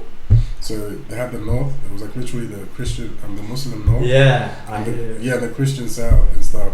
And the Muslim north actually won because like, because the Christian south was like all like doctors and shit like that, and like they had the oils there and stuff. And then they're like, oh, we want to break away. You guys are barbaric. And they're like, you got the oil, so pew pew. You know who was talking about this? Do you follow the UFC in Ngannou, Izzy, Kamaru Usman? Yeah, I know. The 3 Nigerians? Yeah. They were talking about because one of them was Muslim and the other 2 were Christian. And they were talking about the exact problem. They're like, pew pew. They just came in like, no, fuck you. No, we're going to be one country by force. And I realized in Nigeria there's a lot of like independence movements. There's a couple of independence movements, because it's like, dude, people don't know this yet, but there's like 250 million people just in Nigeria. And it's exactly divided 50-50, eh? Almost. I don't know that well. But yeah, it's divided in some kind of ways. It's multiple. It's pretty much. The problem is, Africa's never been peaceful, just like any other region. It has its peoples, tribes, conflicts, ideological differences and shit. But colonization did help. And it's like you just legit clumped all these different tribes and people together who you don't know, who like had hated each other for thousands of years before you came. So it causes problems, and I think that's what the same thing happens with the Middle East and everything. But anyway, I believe we'll get better eventually, I can see your point on that. Yeah, that's what I'm saying. That's why every other country has evolved over time. Yeah, they have their own problems, man, and so it's. I just think they're sick. Yeah. Backwards and. They are backwards and they are sick, but they know. Trust me, when you go there. That's what's scary. That's why I don't think they're gonna change, because they're proud of it. They know. No, they know. But some things you got. Okay, when you call backwards, they're like, they're like, this is how we roll, And it's like you can't force. Like, I mean, you can, but like, unless you want to be like even worse than them to force them, but. They have to come to that conclusion themselves, and I feel like that's where we get that's the difference between like the greatest speakers in the world and the average speakers. It's like they can speak to you and change your mind to change. Make you walk away thinking about something. Yeah. And that will change you over time. Yeah. You know what I mean? Like even when you're watching all those special forces videos, you know what I mean? Yeah. At first you just started with a little trickle. Yeah. You know what I mean? It's like anything, it starts with one. Yeah, just like a trickle. Hang on, there was one guy that actually spoke to me where I could feel him talking as a civilian and as them. Yeah, it's different. And I could feel the difference. Yeah, it's different. He did a really good way of explaining, like putting himself in my shoes and speaking about his experience going in versus now. And I'm like, holy shit. I've never respected people more than them in my life. They are special, man. They are special, man. They're different, man. And like every time I think about them, man, it's a different mindset. Like even right now, and like I think a lot of officers have a bit of trouble like differentiating that mindset sometimes. Yeah, 100%. Because it's like it's hard to get out of. Especially if you have a wife and kids. Yeah, it's hard. It's like you got to like even. It's like, but sometimes it's good too to have that bit of in you because like you can switch it on sometimes. You can switch it on and then be like, But the good thing is most people aren't about that. Like most people aren't violent. Most people just don't. No, they're not. I don't know. Most people aren't violent. You know what I mean? Even like I remember during World War something, like most people didn't actually shoot. Like that was crazy when I heard that statistic. I think they said like 40% of the soldiers didn't shoot. I feel like what goes through their brain is they're like. If I have to, if I feel like they're gonna shoot me, then I have to. No, but they did feel like it because it was like a straight line. Yeah, but like you're looking at someone and like, oh, do I do it? Yeah. Because it's heavy, man. Like it's heavy to kill somebody. Like people will like talk about like it's light, but it's heavy, bro. Yeah. Even bashing people it's heavy. You know what I mean? Like as in it weighs on you, especially if you're a good person. Because most people who join.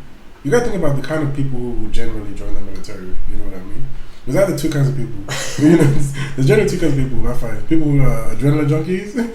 Kids be like, "Oh, I want to travel and excited and stuff like that." And they're not bad people. They just like challenges and adrenaline junkies. And then there's people who are like love it for the bigger calling, You know, and then there's if you're in America, you're broke. Yeah, and then there's people that are sprinkled in the middle. You know what I mean? Yeah. So it's like the average people. They're not necessarily bad people. You know what I mean? Like they're not like they're not killers. They're not like saying I'm going there because I love killing people. No, bro, they're not killing women and children and shit. Yeah, no, but they're not like doing that. Yeah, they're not that mindset like, oh yeah, this is gonna be a fun, joyful. Pew, pew, pew. You know what I mean? They're not like serial killers. You know what I mean? Because I remember when I used to hear about serial killers and stuff, I always just think like, this is my funny way of thinking. I used to be like, why don't you just join the military and get to kill people? Yeah, feel good about it. Yeah, feel good about it. No, because you're a serial killer. You enjoy killing people. I'm like, if I was a serial killer, I'd be like, I would want to go kill. And like, how can I kill without getting in trouble? And people will, you know, be like, oh, you're helping people, you know? I'd be a frontline military lad, you know what I mean? I would join up to that and I'd be like that. But then as I got later, I realized it's more like a sadistic, twisted kind of thing. It's more, for them, it's more like power and control. It's not just like the urge to kill. There's a lot more darkness behind it, you know what I mean? For me, part of growing up was just realizing there's so much more out there. Oh, yeah, for sure. So many special people. Oh, dude, there's so even the ambulance and what your life does even. Yeah, I have so much respect for those. And there's nurses and stuff. Bro, they're working around the clock 24/7.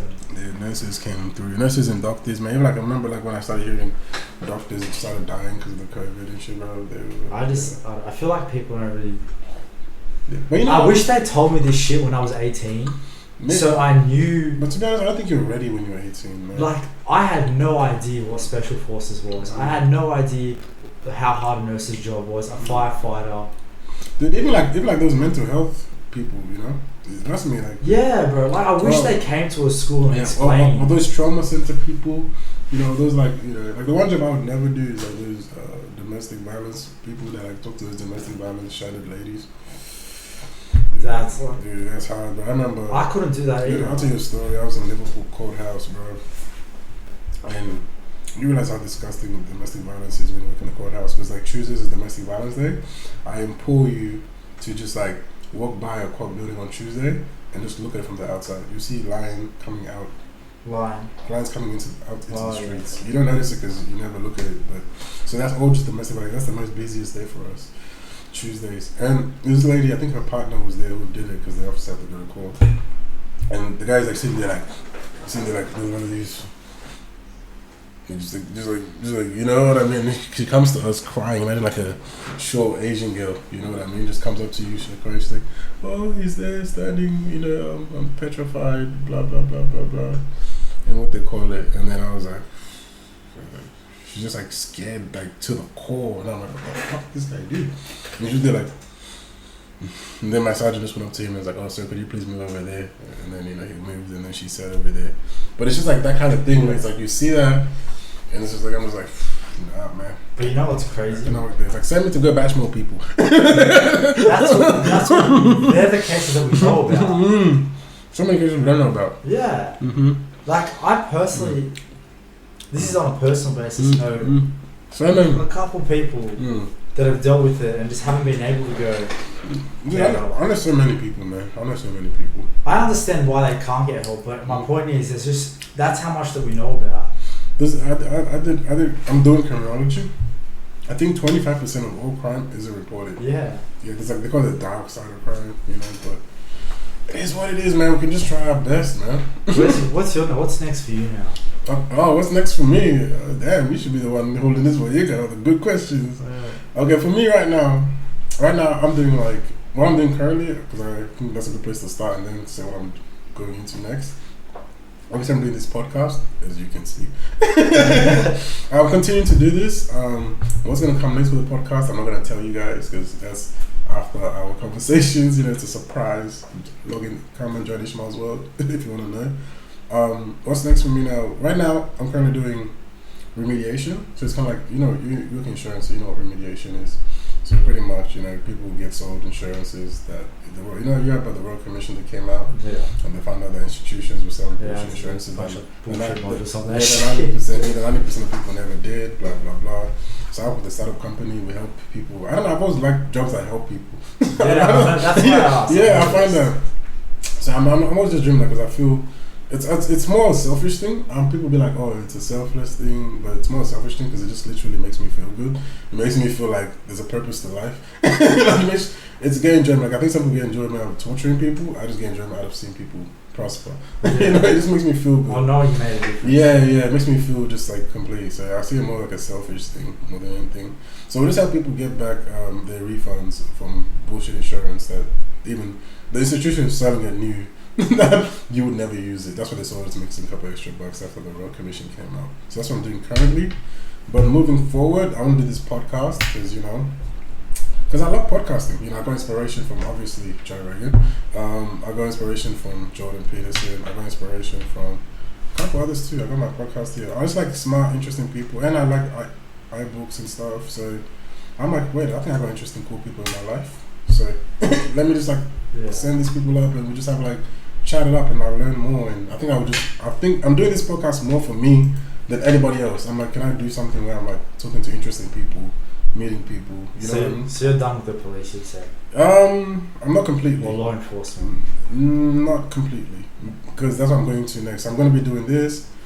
My wife is a nurse. We're going to start an NDIS business soon. I'm just talking about it now a little bit more often because we're going to start promoting it soon. We're actually reaching the end phases. We've already registered our business, going through the technical aspect of it.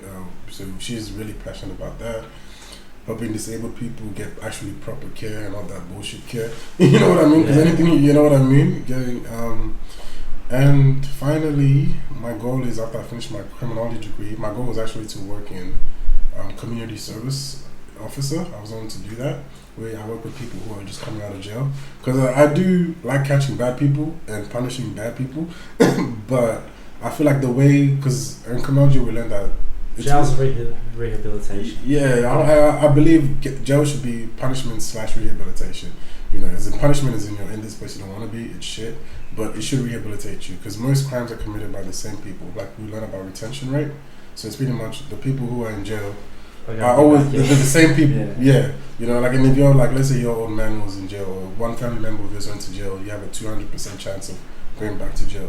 So I really care about so if you want to keep people safe, you don't have to worry about stopping crime everywhere. You just gotta stop the people who are going to jail from keep going back to jail. So that's what I realized, even when I was doing sheriffing and stuff, because it's I really I cared about getting the criminals as well, but I felt like people didn't really care about stopping the criminals from coming back.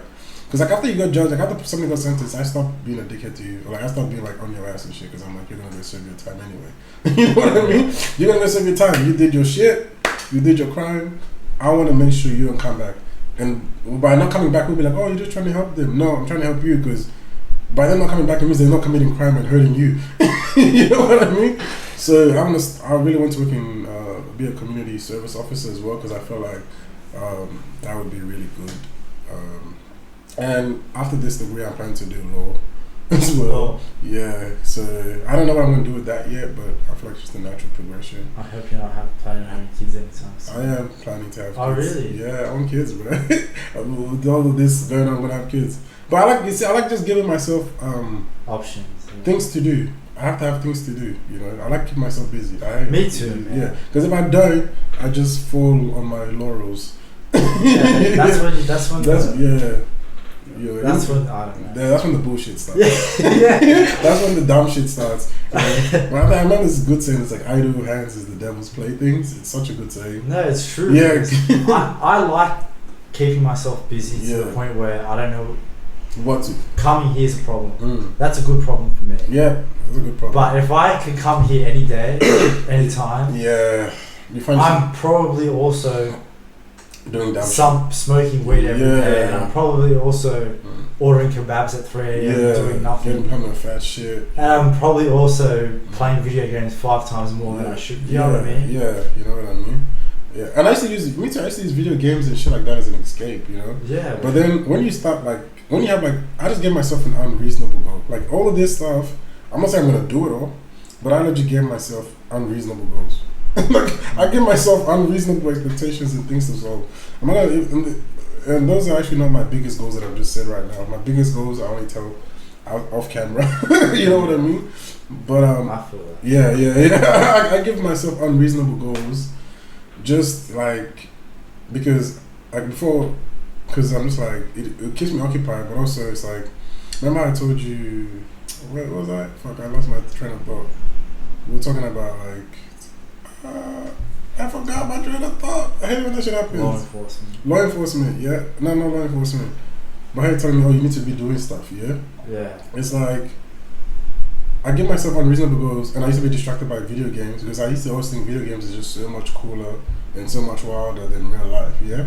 But then, but then when I looked into history, and how crazy the world is, and how crazy real life is, and what you can do, or what is even possible in real life, you realize video games ain't got shit on real life. I realized the same thing. I was like, hang on a second. Yeah. These people are leveling up on I'm leveling up on a video game. Yeah. Bro, these guys are leveling up on real life. When that hits you, when you make that connection, it's like click, you're like, ah. Like, the example is the Special Forces one. I was like, hang on a second. Yeah, I'm playing Call of Duty. Hang on. I'm trying to level up in Counter-Strike, Source over here, and buy a knife. Bro, these guys are actually, just to read on the screen saying counter-terrorist. Yeah. These guys are actually shooting down counter-terrorists, man. Bro, like, there's this role-play game that I was playing with my mate. What's it called? It's a Grand Theft Auto 5 role-play in real life. Yeah. And I played it with him for a bit. And after like week 3 or 4, he was like leveling up in it, and like obviously it's like real life. You get a job at tow truck. And he's like, oh, come on, you gotta put the hours in the pump, the tow train correctly. I was like, hang on a second. I was like, I had this realization one night when he was telling me, I was like, hang on. And I did like a quick /stats check to see how many hours I'd put into it. Yeah, 400 I was like, bro, so crazy. It wasn't something like that yet, but for him it was. I was like, bro, the amount of time we both put in this, we could have opened up a mechanic shop. I was like, I could have learned how to pick a car, or ride a motorbike, or hunt, or some shit, bro. Something that I can teach a kid by kid. Yeah, don't think you pass on. And what are you doing on this virtual? And I'm like, oh, here we go. Let's go hunting in the game. That's gone, bro. I was like. One day I was like, congratulations on your rank, you ranked up, you're now senior mechanic. I was like, what is and then I was reading what I was saying, I was like, I'm a fucking stupid cunt. And we're not saying video games are bad. No, I know, but trust me, people are going to be like, oh, you guys are dissing video games. We're not saying video games are bad, but like, when you have real purpose and drive and something to do, like that you're trying to do, you know what you start to realize? There's not enough time in the bloody day. And there's so much other shit to do. I still do play video games, but there's so much time. Few and far between. Because you have no time. 5 hours a week, maybe. Yeah, because you have no time. I didn't even do 5 hours a week. This was my video game time before. No, legit, this was my video game time before. Now it's like I'm thinking like, you know, I gotta try and get people here for my podcast, blah blah blah. You know what I mean? It's just filled up, and now I literally have no time. And you gotta edit as well. Don't remind me, man. I know I gotta edit, but you know what I mean? Like I know. So it's and then real life is crazy, man. It's much more crazy than video games. You know, I remember playing Sims, and you get a relation. I never played Sims, I played Sims, got a relationship, bought a house, and then at one point it hits you. You're sitting down and you're like, wait, I'm doing all this. I'm playing like Skyrim, killing dragons, buying houses. I'm completing all these person's missions, and you know how I first got out of that. I always talk about the time of the show, but that was my main catalyst, you know, because I learned discipline there. That's what I said. That's the most important. That's why I always thought like that was one of my greatest shifts. That's like my schism, literally. I started taking life like a video game. So like I got this is my quest log. I legit like I'm like okay. It's a good idea. Yeah, I'm like Ismail, you love video games so much. Make your life as a video game. Make a thing. You know, your ambition is your goals. Make your own quest. I'm like, and I remember once I was talking to this guy in finance. He was in finance. He's in finance now. Before he was in Canterbury. I think his name Damien. I think Damien is another fat Asian bloke. Anyway, whatever. You know, whatever. But I remember I spoke to him. I'm like, because it wasn't about anything about life, but it was like I like RPGs, role playing games, because I was like building a character and molding them into the person I want them to be, and he like shooting games and like, you know, competition kind games, yeah. And he's like, and he told me, he's like, oh, you like being told what to do? And that kind of got to me. I'm like, that is what they're doing. Like that was like the first tick in my brain. I'm like, I'm playing these video games, I'm completing all these quests, feeling so good, getting a dopamine rush. Like that's telling me what to do. And then after entering the shows, you know, I met like my sons and stuff, and they used to love video games and Star Wars and stuff, you know. But they still got where they want to get. And then I'm like, fuck, what is this, bro? And then I'm like, okay, you know what? I love video games. Let me try and make my life into a video game. Yeah. So I legit make a quest log. So this is legit my quest log. I mean, no, it's a good idea. I can't. So yeah, so like every day I have like a to-do list. You know, like this is my yearly goal. I did that too. Yeah. Except I wrote them with check boxes and I put it in an envelope and I sealed it. Oh, okay. So I was like, in 1 year time on New Year's Eve, I want to open it and tick off everything I did. That's still good, bro. But whichever method is pretty much the same thing. You know what I mean? Yeah. I put it here because like it's like every day I gotta look at it. So it's like for like reason. This is the reason why I'm doing it. You know, this is the goal of the year, and this is what I got. What the thing I gotta do that day to achieve it. Yeah. You know what I mean? So like, legit every day I have like a task list. So like even today I had a task list. You're part of it too. It's like, you know. So legit in the at nighttime I sit down. At the end of all this, I sit down. I write what I'm gonna do the next day, and I tick off the things that I did do today, and I cross off the things that I didn't do. And so it's like legit, it's like a quest log of my full thing. It's like I might not complete everything, but it's like am I working on everything? You know what I mean? Like one of my things is like legit start a business. Like it's like let's say get fit. What am I doing to get fit? I have to attend my jiu-jitsu twice a week. You know what I mean? And I'm keeping track of it legit and just like keeping myself accountable. You know, so this is like my quest book. It's true, bro. Yeah, and like, when you try doing that, trust me, you realize real life quests are much harder than video game quests. Ain't no cheat codes, ain't no. I mean, there are guides. I've always said this. There are life guides. There's any idiot can get to any level on it. Yeah. Like I've always been shit at video games. Yeah. But my argument's been, bro, any idiot can sit here for 10 hours. Maybe you're better up 5 hours a day, but I can sit here for 10 hours and get better than you. Yeah. But all of us are like, not everyone can do the same job in real life correctly. Not everyone can swim 3 kilometers, you know? No. Not everyone can. So, yeah, the biggest thing I can feel it myself. Me too. Yeah, I do. I'm just trying to know. I'm just like, am I better man this year than I was last year? And if I'm like the same, it's okay. But if I'm like, I give myself, this is like a new year, I give myself that hard talk, bro. Like I just look in the mirror. Yeah, I did it as well. I'm like, bro, you piece of shit, bro. I had the same conversation. Like one of my biggest role models is, you know, Joker? No, I don't know any of this shit. No, it's just guy. He's I wouldn't even call him a motivation speech. He just likes doing hard shit. Like he does ultra marathons. He does ultra marathons and shit like that. And he's like, he just has this transformation of being a fat, you know, just a fat, ugly black guy. And then now he's like super fit and stuff. And he's like, he talks about how like there's like a voice in your head. There's that voice that's like your mind is the greatest challenge. It's an all immense battle. Yeah, it's like this is what's always telling you go comfort, have a sleep, you know, take a nap and stuff. It's like we all have that voice, but you need to develop another voice that's like, you're a bitch, fuck you. Don't listen to you, get up, go train, go do this, you know. And I've been trying to develop that voice, you know. Like even after this, like a part of me, like after I did my first podcast, a part of me was telling me like, just cancel, bro. Yeah, you're fucking great. Yeah. Your throat is tired, just rest though, you know. Like you watch back, like, this is so cringe. And then another part of me is like, you fucking piece of shit, bro. This guy took the time out of his fucking day to come see you. And you gonna tell him with 10 minutes no. Fuck you, little shit. It's like, quit. Just tell him no and be a bitch for the next week. Prove to me you're a bitch. No, but that's whatever works for you. Yeah. And like, so that works for me, and this works for me, and because this keeps me accountable. Because you can't, because either tick or cross. Yeah. You know what I mean? Once it's on pen and paper, it's there. You can't rub it in. And it's like, I don't show anybody, so nobody's holding me account. I'm holding myself account. Yeah. So it's like, I can lie to myself and be like, I did enough. But I know what I said last night I was going to do. And if I can't be truthful to myself just from last night, I don't deserve any of these goals. Yeah, but I feel like you've always been honest with yourself. Yeah, but trust me, this makes you more honest. This is like, sometimes you actually forget. Like, honestly, like, it's not like you're trying, or like sometimes you make like rationales for yourself, yeah?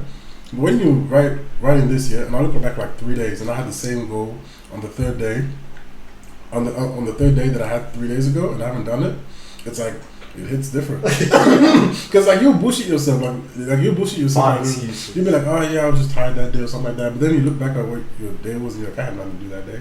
I was just lazy as fuck. It's hard proof. It's like, yeah, you know what I mean? It's hard proof. It's hard proof. That's true. And you wrote it with your own hands.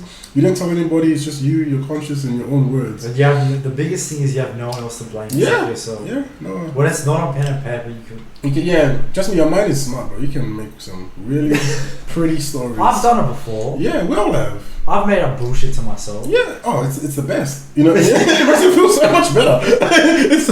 Makes you feel so much better. You know, when you're bullshitting yourself, you're like, I go to bed and I'm like, I literally lie to myself. Yeah. Like I did enough today. You know. Well, even not just that. To get myself out of a situation or blame it on something else, like, that wasn't my fault. Yeah. Or sometimes you sometimes you need to be courageous and tell your boss something that you should tell them, and like you don't tell them. You know what I mean? Like I've never had the balls, so I don't know why. Or you need that hard conversation.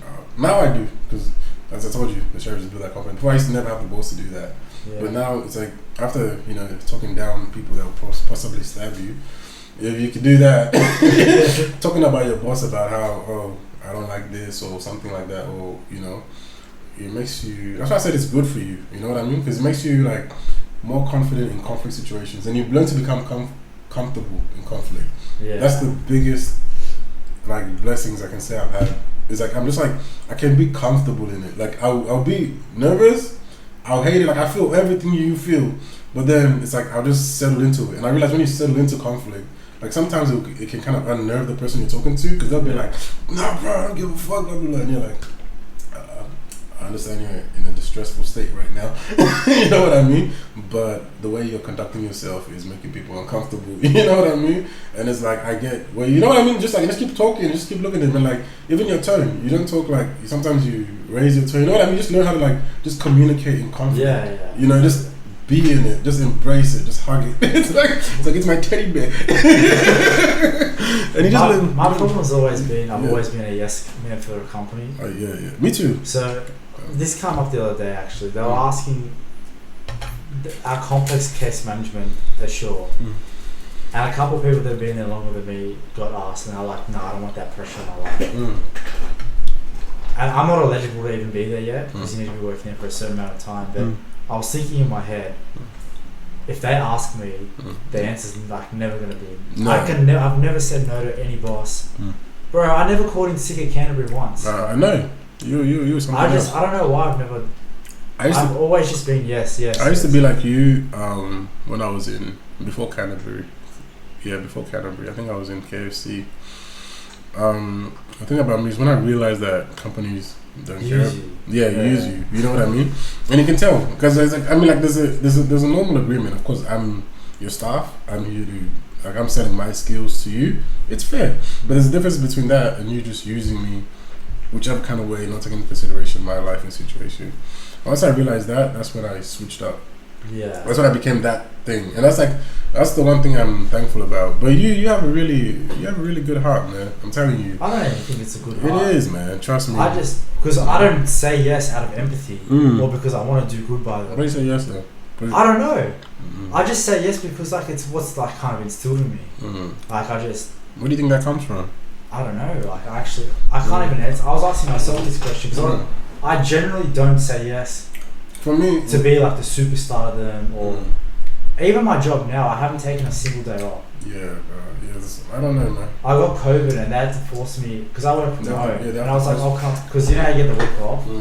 I was like, I'll come in, and I was like, we had a meeting on the first day, and they could see I was fucked, and they were like, bro, you have COVID, what the fuck are you doing here? And I'm like, I actually told them I don't even know how to call in sick. I don't even know who to call. That's a difference, man. Yeah, but only you can answer that, bro. You gotta look in. I don't feel sorry for them when I say yes. I don't do it to be a good person. I don't give a fuck. No, but you gotta go in yourself. I mean, I can't speak for you. You know what I mean? With me, I just had fear. I was always afraid of authority. But for me, I was. I said that's my answer. I'm not saying that's your answer, but that my answer was like. It's like in our culture, in African culture, it's very disciplinary. So it's like a very clear chain of command. You know what I mean? So I was like, it was very unnerving for me. And I was always like kind of a good kid, you know what I mean? Even though I did bad things, I'd do it like very sneakily and behind everybody's back. So I could never really speak to a boss or someone with authority over me in that manner. And it was fear. And even after like I got over that to some degree, at first it was because of that, but then I got over that because obviously you work for a while, you realize you're just your boss. This is just, you know what I mean? I would call up sick and stuff like that and make up some bullshit excuse and stuff like that, but that was still me being afraid because I was lying. You know what I mean? I wasn't being honest. You know what I mean? I wasn't like actually speaking to my boss about, oh, this is how I think about situations. I can see where you're coming from, but you know what I mean? Yeah. I wasn't having an adult conversation. I was being a sneaky little rat. You know what I mean? I'd be like, oh, I'm sick today when I'm not sick, or I just have some event going on. I'm a casual, by my contract standards, I'm a casual. You guys can fire me anytime, and I can call sick and I can call off anytime because I'm a casual. Yeah. That's the deal we made. If I don't want money if I prefer my free time to your money you're paying me that day, I can call off. That's why you can fire me anytime. You know what I mean? So if I call them and I'm like, I'm sorry, I'm not able to come today, and they ask me why, I said, oh, I have a family event, I have a dinner to attend. They can be butthurt as much as they want, but I'm like, when they get up one morning and they want to fire me for whatever, for literally possibly nothing, maybe business reasons, or maybe somebody just doesn't like me, or something, or whatever reason they might come up with, I just have to take it and find another job.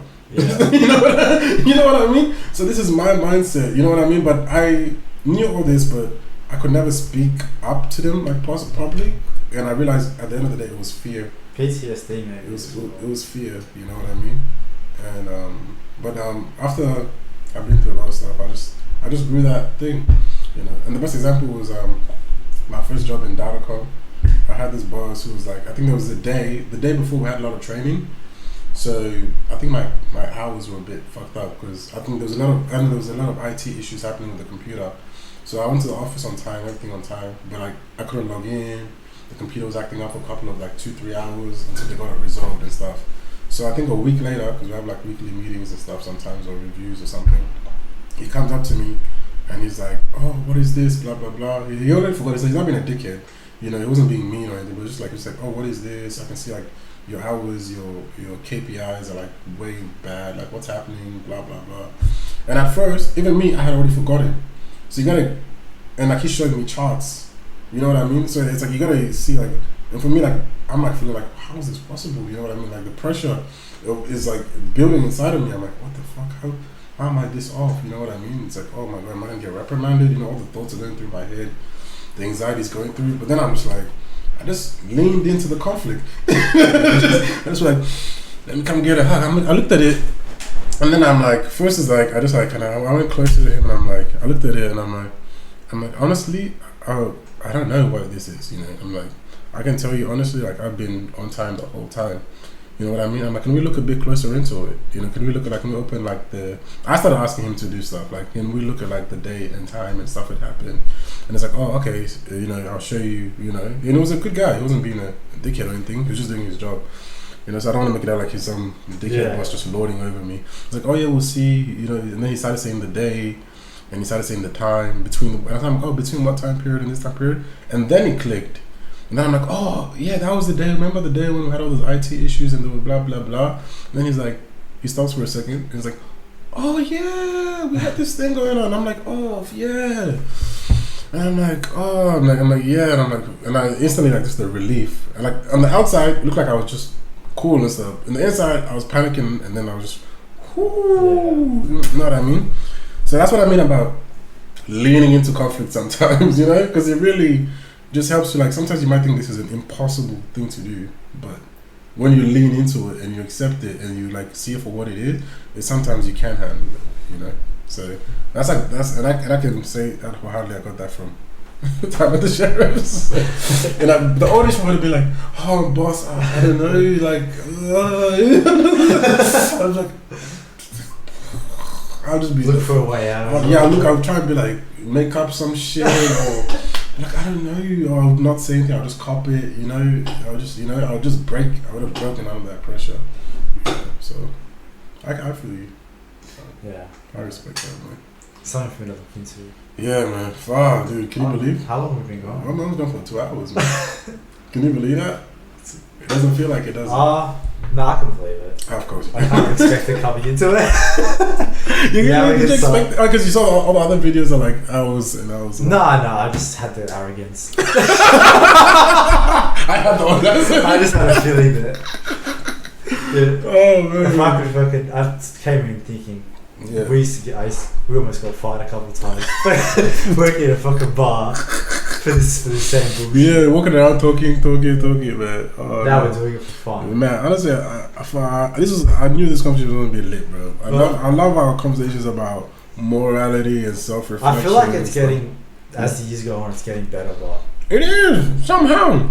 I know the craziest thing. We haven't spoken in so long. That's how I know it's real. Like I was like, how long have I seen you? 2-3 years? Oh, maybe not that long. Yeah, 2 years. There was some sort of an event on.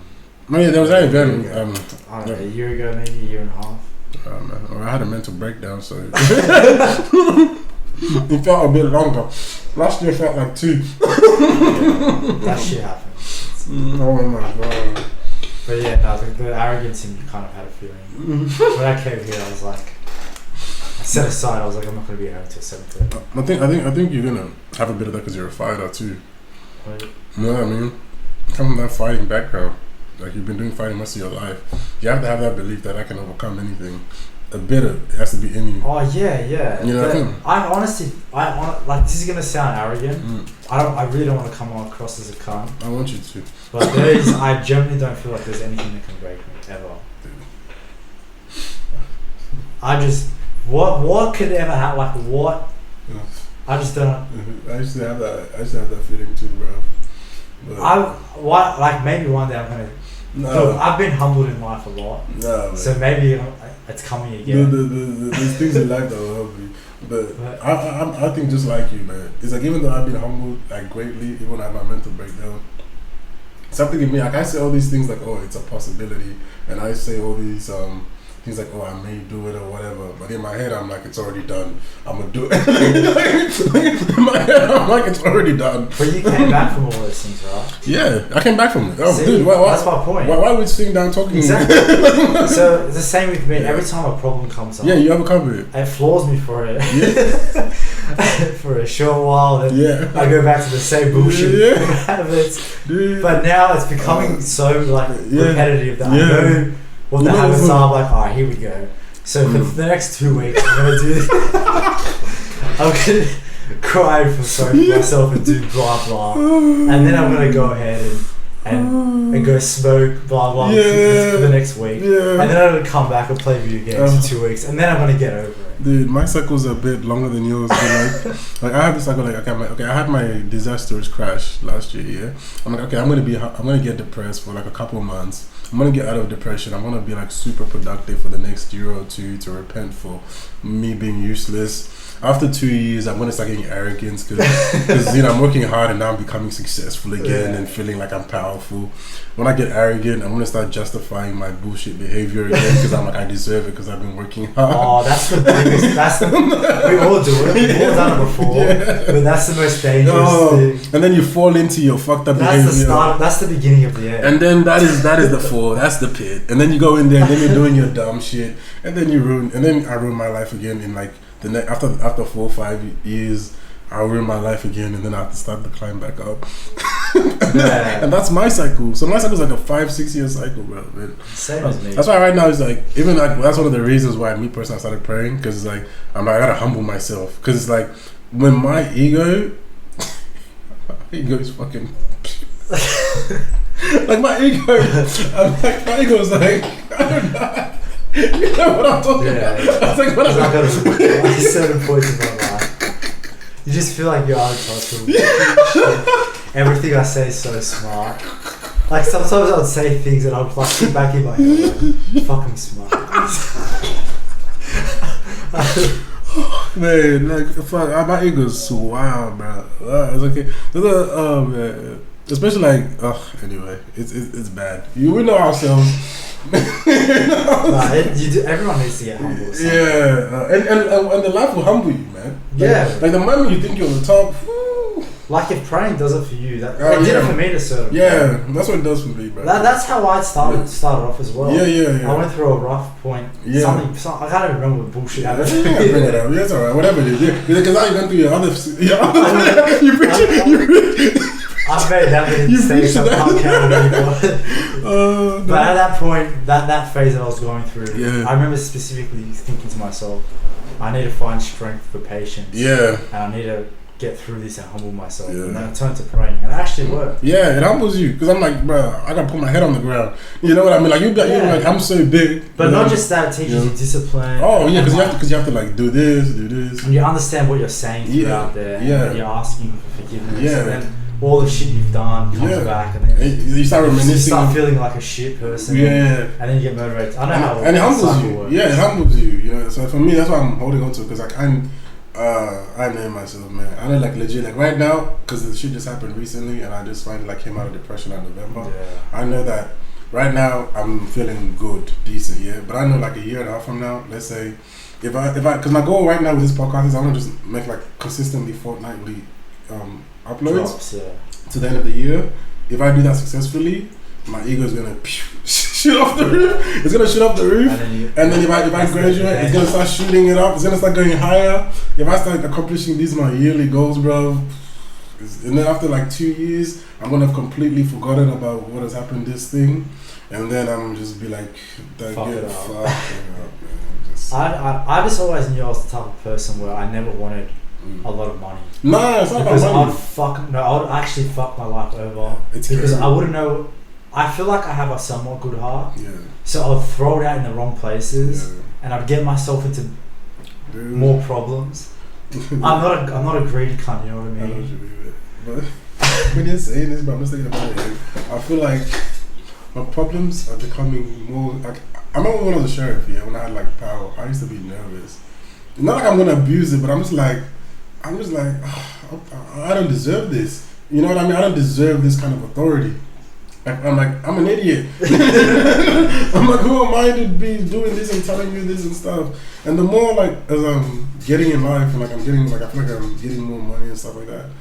It's like for me, it's not really about money. It's more like more like for me, what does it for me is not money. It's goals. Like when I achieve something. So like even if I make like this podcast, like right now, my goal is just to like do it consistently for a year. $10 off this would feel better than $10 anyway. Yeah, you know what I mean. So like as long as I'm doing it, as long as I achieve my goals or that I set for myself, if I achieve my goals set for me, that's what sets me off. I don't know. It's like I could make $1 million and I won't really worry. It will excite me, obviously. I'm not gonna be like I don't care about money. Don't get it twisted. I'm not gonna be like I'm that. But I'll be like it'll be cool. But it doesn't like money doesn't give me that sense of arrogance. What gives me that sense of arrogance for me is like achieving stuff. Well, for me, like if I achieve something, I have a different definition of success now than what it was 2 years ago. Okay. And that was the biggest turning point in my life. Like 2 years ago, I had this stupid mentality in my head where I had to be a builder. I had to make a lot of money. I had to have this happy family and this nice wife, and this nice kids, a nice job, and that's what was, and buy like a $2 million house, and that's what used to drive me. And that was success. And now I really don't give a shit if I live in the middle. I just want success for me now is achieving my goals. And if that means I'm broke and I've got nothing around anymore, I'm fine with it. Dude, I'm telling you, that's cool, but it used to be some of it, but for me, I realized early my thing was because I realized early because like I was really broke growing up. You know what I mean? So I realized pretty early that money didn't do it for me because like I remember when I got my first KFC job when I was 14. You know when you're in high school and you're working. I had the same. I went to Macca's. Yeah, I had that experience when like I was making money and I could buy and like legit all I really cared about. The best part of it was like I could buy the food that I really wanted now. Like I didn't have to like pester my mom. I could just go and buy like really nice KFC or whatever. You know what I mean? Or Nando's, and I just ate in every like I'm telling you, there's any restaurant. I'm eating in literally almost every restaurant in the area, bro. Because we never. Because I can never eat. I've never been out to dinner with my mom. Yeah, me too. I swear. Me too. Yeah. So that's just. So that was my biggest desire when I got money, and that got fulfilled. So it's like, and when I fulfilled that desire, it was just like I didn't feel anything. Like I was like it was cool, but it didn't give me like any boost or like adrenaline. Like I got more enjoyment out of leveling up in video games than that. You know what I mean? So I remember the first time I got my first massive ego boost was when I actually completed like, because I had a goal. I'm like, okay, I'm just gonna complete my first semester of uni. You know what I mean? And I completed my first semester of uni. And I was like, I'm a genius, bro. I'm Aristocles. You start talking like 30, 40 I can't really look at criminology all of a sudden. I'm like, acting like you're a postgraduate. Yeah, I'm like, you guys are beneath me. And not even beneath me. I'm like, I'm really smart, bro. People don't even know, man. People don't even reference articles. They even know. I was upping myself. So that's what does it for me. So I just gotta be careful, man. You know, you gotta be careful. The first step's being aware. Yeah. I'm way more aware now than I ever was. Yeah, because I think it's experience. I know it's coming. Like if I'm going through a downfall, I'm not even gonna lie. I'm gonna be completely real. Yeah. So I had the conversation with myself on the 1st of January as well, and I looked at myself in the mirror. I was like, you're a piece of shit. Blah blah is gonna change. And I had my January was probably the best month I've had in maybe 4 years. Wow. I actually I came out of January, I was like, alright, like 1 down, 12 to go. Like 11 to go. And then I swear, I'm not even joking. What's the day? 19th. Maybe like 4 or 5 days ago. Yeah. So 2 weeks into February, I realized I was falling back again. In the old way. Because I knew in the 1st of January, at the end of January, I told myself, you killed it that month. I finally like the person I was. And then 2 weeks into February, I had I was laying in bed one night, I was like, wow. It's happening again. I'm falling. I'm falling. I got cocky, and I'm about to throw it away, and I'm about to fuck my whole year up. What has it happened, bro? But dude, this time I actually saved it before it happened. Yes. I caught it before. I was like, I acknowledged it was happening. I was like, all of a sudden I stopped working out, which was one part of my goals. I started drinking more beer. Yeah. I before then it was like a Friday night thing, maybe Saturday night. Yeah. All of a sudden it's like, Sunday night, 1 or 2 before bed. Yeah. Thursday night, should I smoke weed again? Should I? Oh fuck, going for that run. Oh my god. I was beginning to almost. I hadn't even started yet, but I was starting to get myself into problems. Oh my god. And I was like, fuck, it's happening again. I gotta bring myself down, bring myself back. Yeah, that's how you gotta humble yourself. Yeah, kind of. And it's kind of like a double-edged sword, bro. Because I feel like that ego is why we are so driven. You know what I mean? Yeah. It's like why we be like, yeah, gotta keep going. You know what I mean? But at the same time, it's just toxic, bro. It comes with like I don't care what anybody says. It's just, everybody has it to an extent. Yeah. But some people have it more than others. Oh, 100%. Some people barely have it, but still. Have you heard of Mike Tyson's? Have you heard him talk about his ego and shit? Yeah, he's really smart to listen to now. What I heard is, he's like, bro. I remember this video. Let me show you, man. I gotta show it to you. Shit. Wait, no. Tyson. Ego. He's talking about his like ego and shit, bro. This just hit. I see you, I love you, I almost, it's like I worship you, nigga. I think they ran all in your ass, you came back throwing, you were throwing punches, and I'm an exponent of the art of fighting. You were throwing punches. I learned from the master, my master, Gus, my mentor. He was throwing punches, he was throwing combinations. And the art of punches, when you could throw 2 punches that sound like one, he would throw punches. You can hear them. They were 2, but they sound like fucking 1 punch. They don't understand. Anybody that hears this understand the art of fighting. They know what I'm saying. He threw 2 punches that sound like 1. You know how magnificent your speed has to be for that. That you don't even know that about fighting, do you? That didn't even come to your mind. Make 2 punches sound like 1. The ultimate knockout puncher. The ultimate knockout punch. Don't get hit by that. Don't get hit by that. Listen, I'm a fucking student of war. I know all the warriors from Charlemagne, Achilles, the #1 warrior of all warriors. From there, Alexander, Napoleon, I know them all. I read them all, I studied them all. I know the art of fight, I know the art of war. That's all I ever studied. That's why I'm so feared. That's why they feared me when I was in the ring, because that's what I was an annihilator. That's what I was born for. And now those days are gone. It's empty. I'm nothing. I'm working on being the art of humbleness. Can you believe in me? That's the reason why I'm crying, because I'm not that person no more. And I miss them. Because sometimes I feel like a bitch.